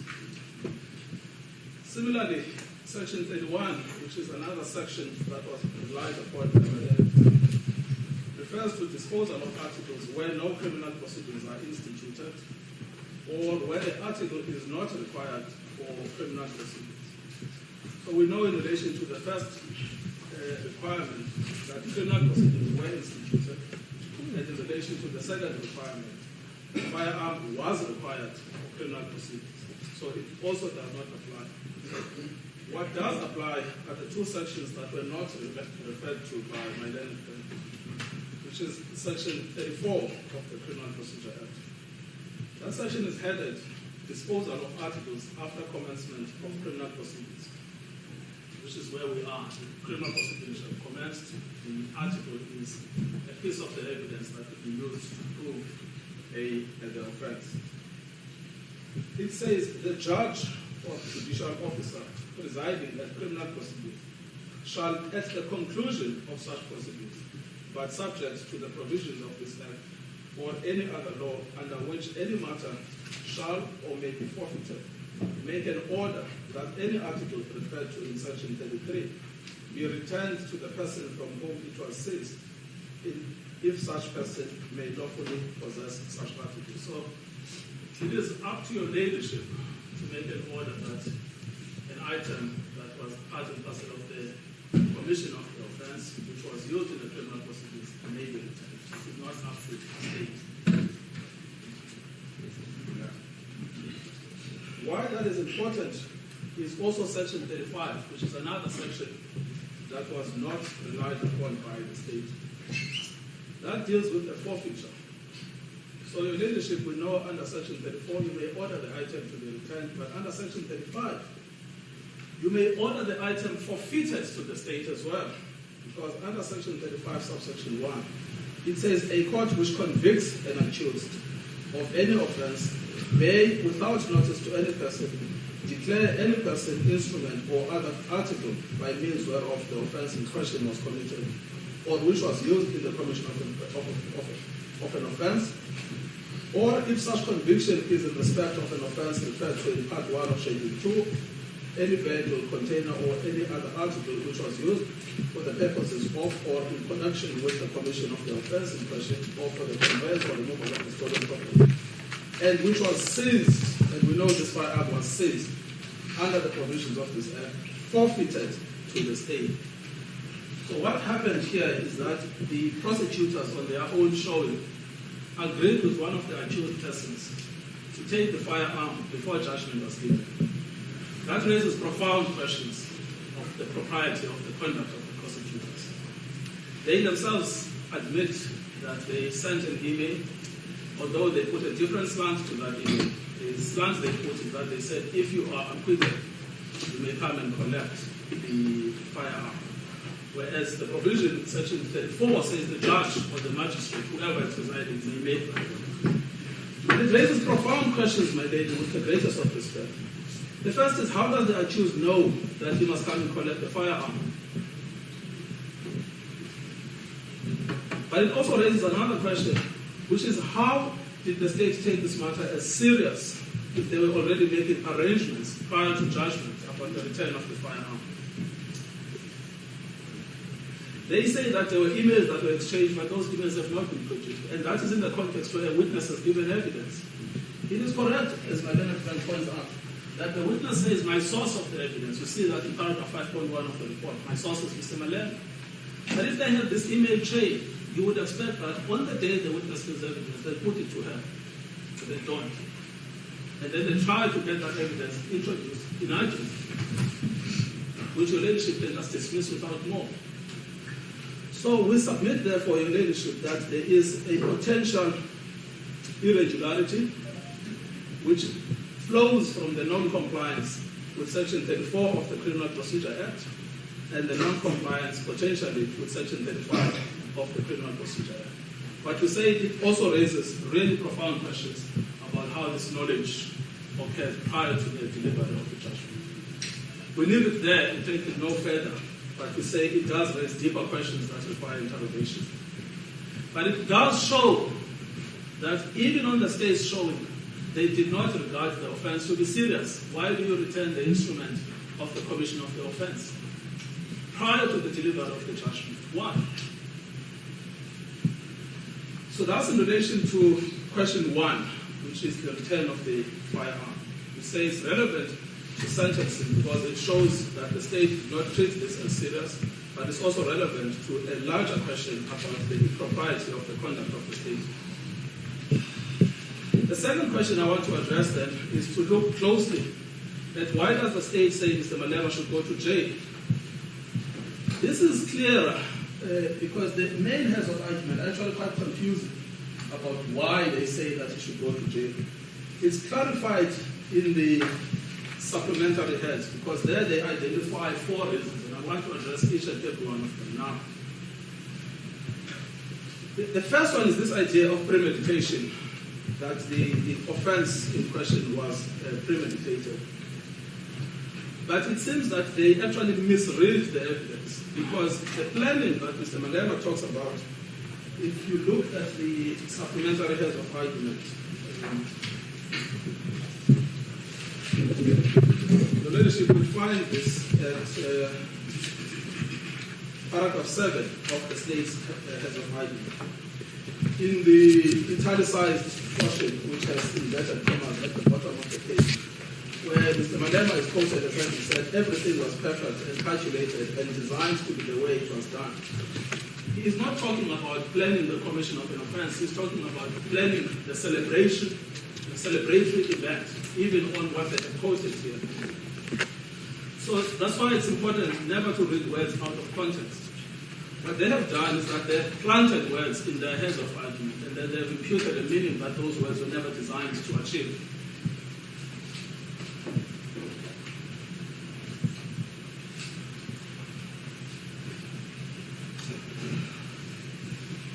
And we say, in addition to the distortion of what the actual evidence was, the evidence was not planning the offense, the evidence was about planning the event, that actually cases of planning and premeditation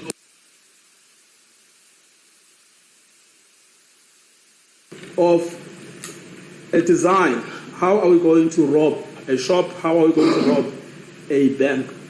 What they don't show is the spontaneity of a firearm being given to a person, one shot, which is on the evidence, and your ladyship, you'll see from our heads of argument. What the second conviction is about 1 bullet. It's 1 bullet, not the 22 bullets, 1 bullet. So Ordinary cases of premeditation do not have that element, because what you find is that a group of criminals sit and they plot how to execute an offense. This is not where someone gets a firearm, they shoot, they retain the firearm, and that's the end of the story. So it's even inconsistent with a classic instance of premeditation. And bearing in mind, my lady, that the state says, if you look closely at what they say in paragraph 7, the most significant aggravating feature. In other words, they hinge their case on the premeditation. But if the basis of the premeditation is a misconstrual of the evidence, your ladyship can discard that without more. So that's item 2. So we say your ladyship can safely discard that because they've misconstrued the facts. And in any event, they overlook the fact that we're talking about one bullet. The second reason why they say Mr. Malema should go to prison is because they say it was 2 firearms. But we don't understand. They say 2 firearms, 22 live rounds, and 20,000 people within a community. We don't understand why they say that. If your ladyship goes to our heads of argument, we start off by summarizing what the actual findings were, not what the state wishes the findings were, but what the court said the findings were. And the important ones is 1.2, unlawful possession of ammunition in contravention with Section 90 of the Firearms Control Act, to wit. Now those words, to wit, usually mean in that. In other words, their point is to constrain the factual basis of the finding, not to expand it. A .223 Remington bullet, 1 bullet, without holding a license, permit, dealer's license, manufacturer's license, gunsmith's license, import or export, or in transit license or other authorization. 1.3, unlawful discharge. But that's the unlawful discharge of the 1 bullet that he was in possession of, referred to in the second conviction. So we have the same problem here, my lady, with the greatest of respect, that the findings are distorted. It's a narrative building. Yes, and my learned friend also points me to even the first finding is unlawful possession of a firearm, not the firearms, a firearm, 1 firearm, 1 bullet. So we've got a problem here that when you look at the second reason why they say Mr. Malema should go to prison, there is a disjuncture between what the state says and what the court found. My lady, you can't do this. You can't send somebody to prison for reasons that the judge did not find him guilty of. So this is the problem now with item 2. 2 firearms, 22 live rounds before 20,000 people. So in other words, the correct postulation is 1 bullet in a stadium of 20,000 people. 1. That's the correct postulation. And then ask yourself, in those circumstances, should I send this man to prison? And it's so absurd that they say, don't only send him to prison, send him to prison for 15 years. So it's like a game that they're playing. It's a game to inflame the passions of the public. Then the next reason why they say Mr. Malema should go to jail is, if you look at their supplementary heads, because he's a public leader and a role model.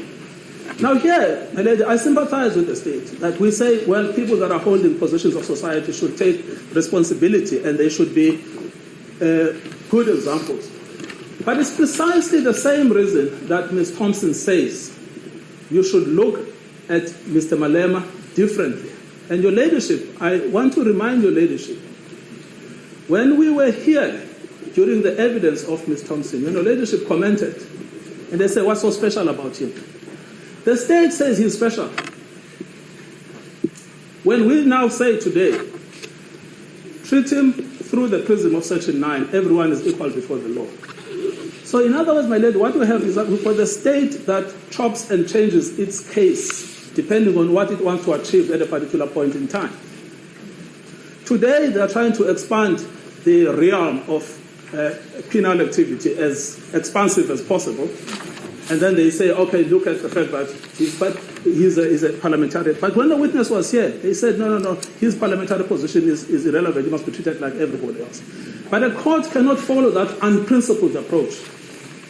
Your ladyship must apply Section 9 of the Constitution, which says everyone is equal before the law.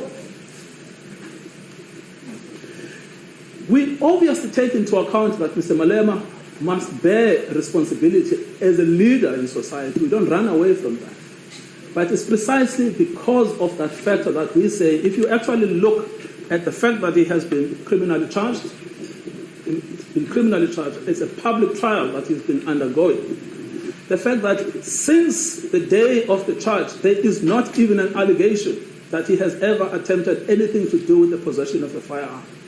The fact that even before he was charged with these offenses, there is not an inkling that Mr. Malema had a propensity to possess firearms or to discharge them openly and publicly, recklessly, as the state tries to argue today. And the fact that the public trial itself has a shaming effect on the public representative. It has a shaming effect on the public representative because already people are saying, oh, well, why should he not lose his seat in Parliament? Why should he not lose his seat in the JSC? And the fact that, my ladies, the fourth part of it, is that we are not asking for a no punishment. We are simply asking for a non-custodial punishment.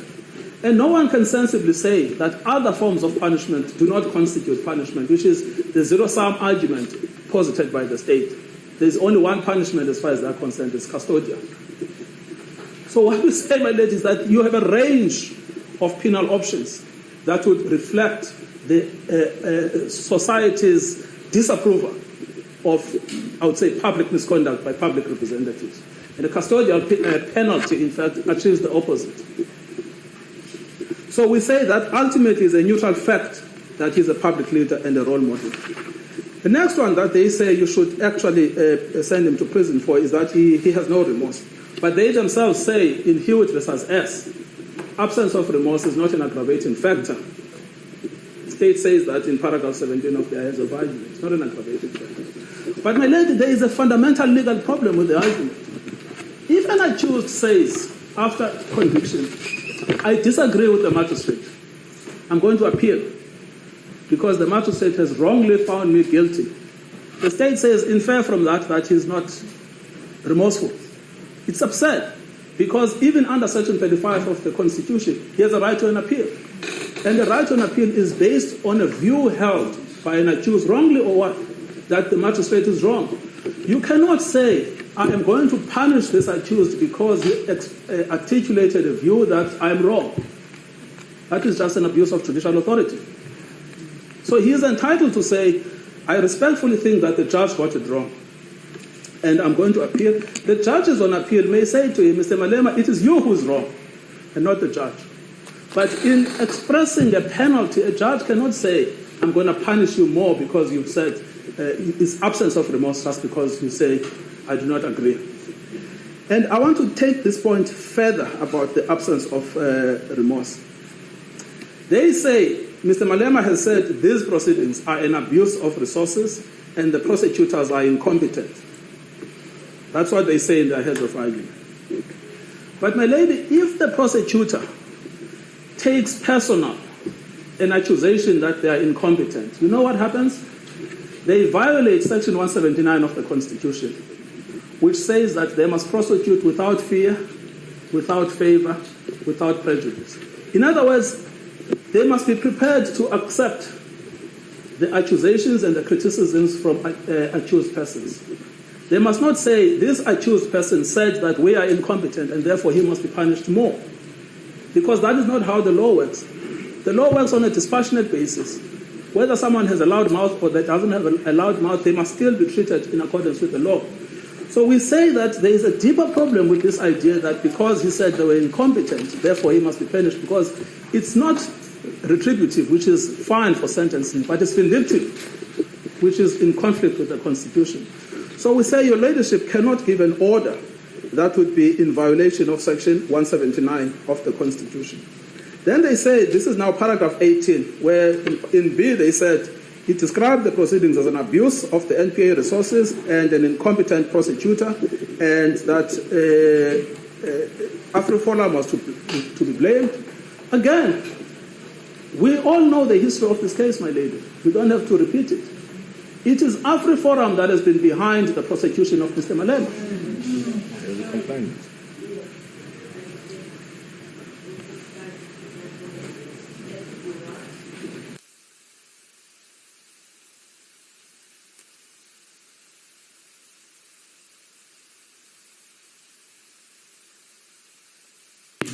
On which ones? Supplementary or the first one?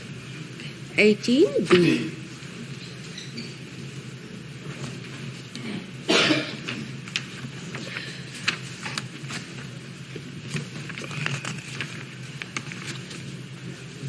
So there they say, Mr. Malema complains of the political vendetta by AfriForum. That's the point I'm addressing. Leadership doesn't want me to refer to AfriForum, that's fine. No. Sorry, Advocate Mkhukaitobi. I'm just quickly reading what you are referring me to before saying that I don't want you to say it. Let me just read the paragraph quickly.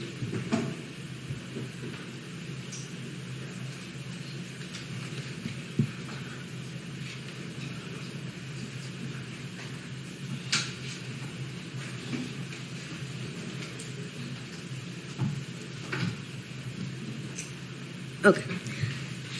Advocate Mkhukaitobi, I've got that. I hear you. This is what the narrative of your client's evidence was during his evidence in chief and cross-examination, which the state is quoting here, according to my understanding. But you may proceed. I'm noting what you are saying. It is the state that says that Mr. Malema lacks remorse because he has blamed AfriForum. I'm simply explaining. And the Holy Spirit, including I'm not dealing with the Holy Spirit, I'm dealing with AfriForum. Please leave. I've spoken, so I was very clear that there'll be no choice. So I don't know how we are going to approach this. It's distracting to counsel for the accused. It's distracting to the state and to the court. And I do not need your approval of yes and no, because I'm independent. I don't mind yes or no at all. So do you leave or what? Because I'm not going to tolerate it. So there's a whoever wants to comment, please leave.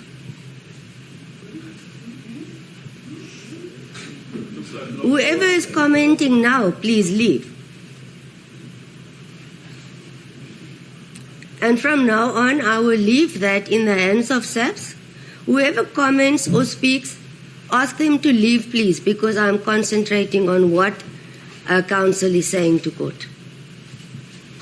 Sorry for that. Let me just make one sentence on AfriForum, because I think that's what is increasing the temperature inside. I'm listening. Mr. Malema is entitled to regard AfriForum as a political adversary and to criticize it for an unfair prosecution because he believes that they are behind his prosecution.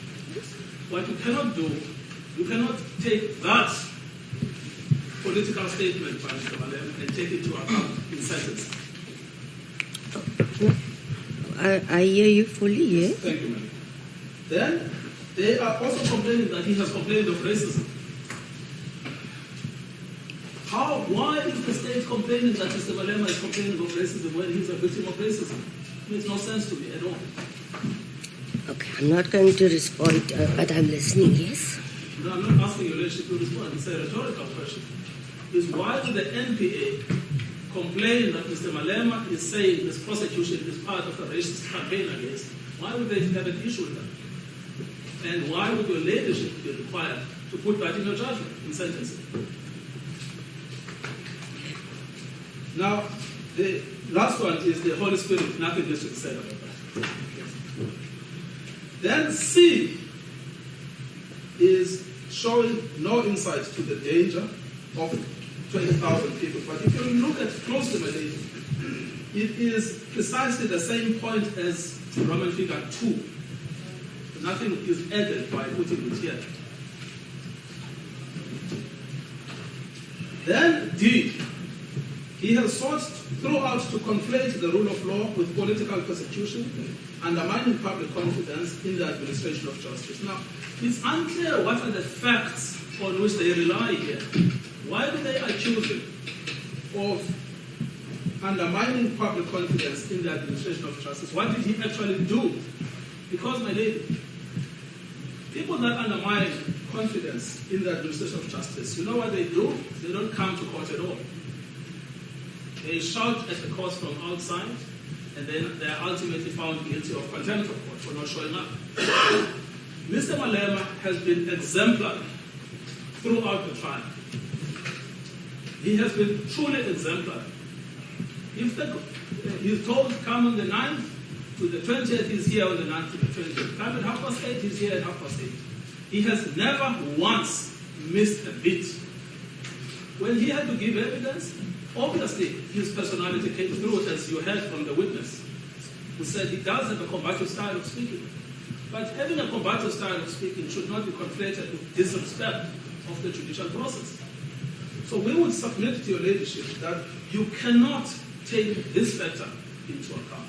There's just no evidence that Mr. Malema ever acted in a manner that shows disrespect to the proper administration of justice. This is particularly so when the prosecutors are not confident enough to pinpoint the specific evidence on which they rely for saying he has undermined the administration of justice.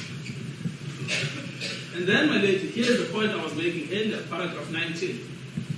Critically, the probation officer, Ms. Thompson, herself acknowledged that the accused continues to assert his innocence. So, this is the point, my lady. After conviction, the accused says, I'm innocent. Now the state says, take that into account against the accused. He will say he's innocent until the constitutional court says you are guilty, at which point he will then accept that perhaps I'm the only one who believes I'm innocent and everyone else thinks I'm guilty. But the mere fact that at this stage he is asserting his innocence is not a factor that counts against him. And if you did that, you then violate Section 35 of the Constitution that gives you the right to appeal.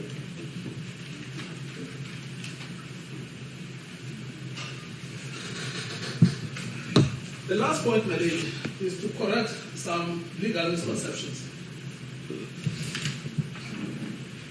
Your ladyship has been given this case, Janssen versus the state, by Fansei DJP. My lady, this case is unhelpful to you. This case is about someone with previous convictions. It is a case where minimum sentencing legislation applies. And it is a case, if you look at paragraph 2 of the judgment, where it says the appellant produced the firearm, Robbenheimer ran away and he heard the sounds of gunshots. The appellant was known to him as being a member of a gang called the Fat Cats. It's a case of gangsters. It's not a case of a politician in a temporary lapse shoots a firearm to the sky. This is a case of proper gangsters. There is absolutely no basis why the prosecutor says you should read this judgment. It will help you, because it will not help you. Then, my lady, you have a collection of cases, and again, this is another misconception. We've cited, and I will ask your ladyship when you retire to have regard to these judgments. In paragraph 31 of our heads of argument, we've done precisely what the state says we didn't do, which is to separate cases of possession from cases of discharge, and to look at the patterns of sentencing for possession versus the patterns of sentencing for discharge. What we find at paragraph 31, and this is all set out very usefully in the judgment of Cluster J, S versus Matikane, where he refers to, I think at that point, all sentences that he was aware of on possession. So, you see, S versus Malema, the sentence that it was an automatic firearm, not semi-automatic, automatic. The sentence was, there was a direct imprisonment. On appeal, it was altered to 2,000 hours of periodic imprisonment. S versus Zondi, where there was a conviction and a direct imprisonment, but converted to a fine of 2,000 rands or 18 months imprisonment. And then the last one that would be relevant for our purposes is S versus Limo, which is the last of those cases. Initially 18 months, and then ultimately converted to 6 months, fully suspended. Those are possession cases, possession. And then we then deal with discharge cases, which we start dealing with at paragraph 35. S versus Fayun, S versus Pistorius, Munsami and Anaga, and the Bada versus S, paragraph 41. Yes. 4 judgments. What the pattern appears to be, my lady, is that almost invariably, in discharge cases where there's no harm, no direct imprisonment is ever ordered. Pure discharge. No direct imprisonment is ever ordered. All of the cases we found. Discharge the firearm in the sky. I mean, Victoria's case was actually a paradigmatic one because it's actually in an enclosed room. It's like here in the court. The place is full of people, and then Oscar shoots the firearm. It's not his firearm, someone else shoots it to the roof.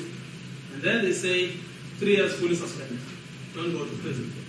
So the pattern on discharges where no harm is an issue is non-custodial as a default position. For possession, the pattern is mixed. I accept what my learned friend says, that there are cases you will find of 7 years. But virtually every case we've looked at that they have cited always involves, like this one we've looked at, gangsters or some sort of other offense that is the possession is part and parcel thereof. Not one case involves an instance, which is what we describe as a fleeting possession. Somebody comes in, take this firearm, shoot it inside the car, bring it back to me. Never found a case like that. So it is not correct for my learned friends to ultimately come to the conclusion that the pattern of sentencing in possession cases reflects custodial sentences of between 7 and 15 years. That's just not part and parcel of the law. So, my lady, what you really have a wide canvas. A wide canvas that starts from fully suspended, mixed suspended plus fine, or fines. Then it stretches all the way to 15 years. That's the true state of the law.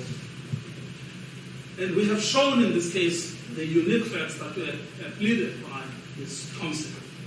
My learned friend can complain about Ms. Thompson's bias, etc., but the fact of the matter is there's only one witness on sentencing, one witness. The state could have controverted that by bringing their own witness. They never did so. So, my lady, we come back then to the beginning. We ask for a non-custodial sentence. But the nature of that non-custodial sentence is in your ladyship discussion. What we simply say is that it will be contrary to the law. Not because we like Mr. Malema or anything. It will be contrary to the law to send him to prison. Thank you, Madam. Thank you, Advocate Nkoka-Topi. Thank you. There's no provision for you to reply, Advocate Caesar. This is it. The defense, am I going to indulge him? It's not procedure. He's trying, he wants to rise, so you may outvote him. Supplementary to the argument, and even after his arguments, he has an extra point. Okay, the extra point I disregard, but with the rest, we stick to procedure. Is it a new point? There's no need to address anything.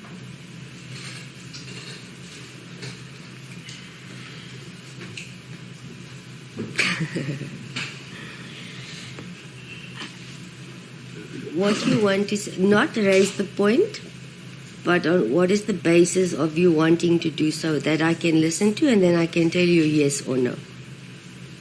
No, you was just going to advise counsel to read section 30 and 34. No, that is a no. All right. Thank you, Advocate Caesar. All right. So that is us for the day.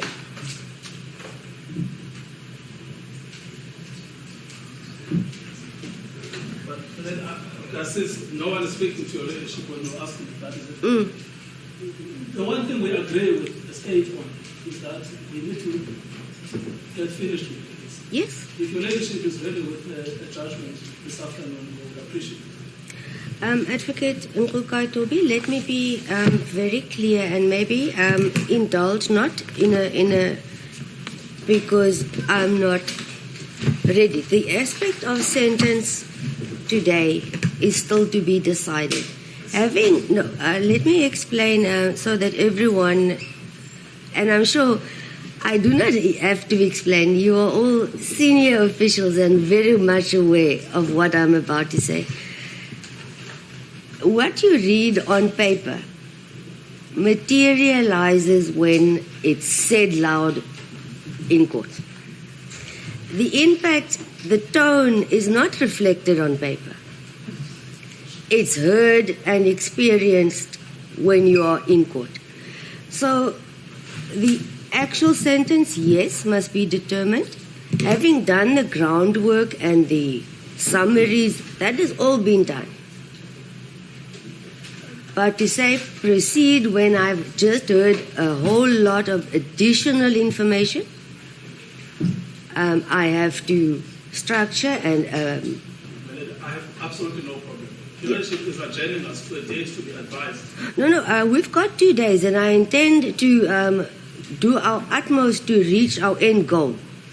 I just don't want to say and commit after I've explained why, and you all know when you read and when someone says it's a totally different impact when you hear and when you read in your office. It's then you go back, as you say, you retire, not yet though, and you combine the two. So that is what I intend doing this afternoon. So we can, sorry, I see I'm keeping you on your feet, but you are free to take a seat.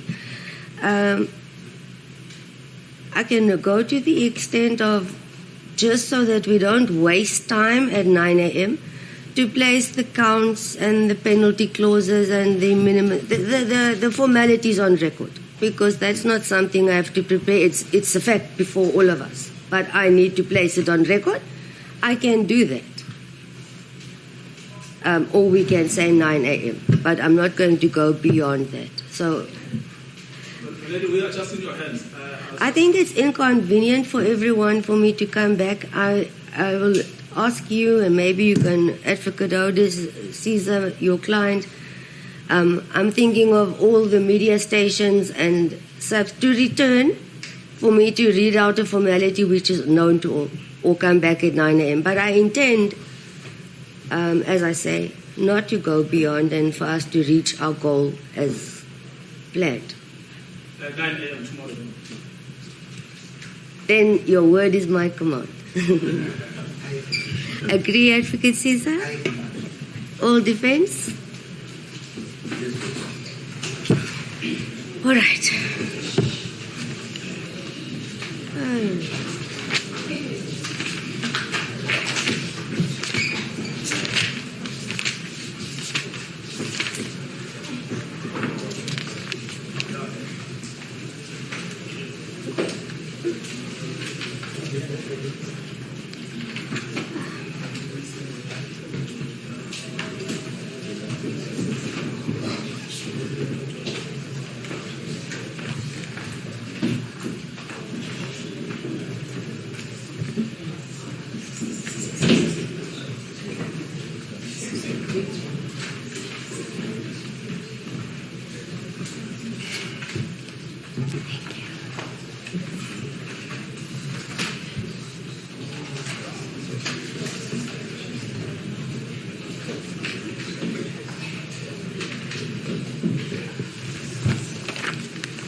Mr. Malema, just a minute, please, gentlemen. The court has not adjourned yet. We are still busy. For the reasons I've mentioned then, and for the court to proceed or commence with sentence, and hoping that we will reach the finality of this matter tomorrow for anything that may follow, tomorrow, I would assume it's the same venue, but I'm also directed by the management. I assume it's the same, 8:30, for us to start at 9 a.m. I'm sure the same venue, which is High Court venue. Okay. Thank you. Court will adjourn.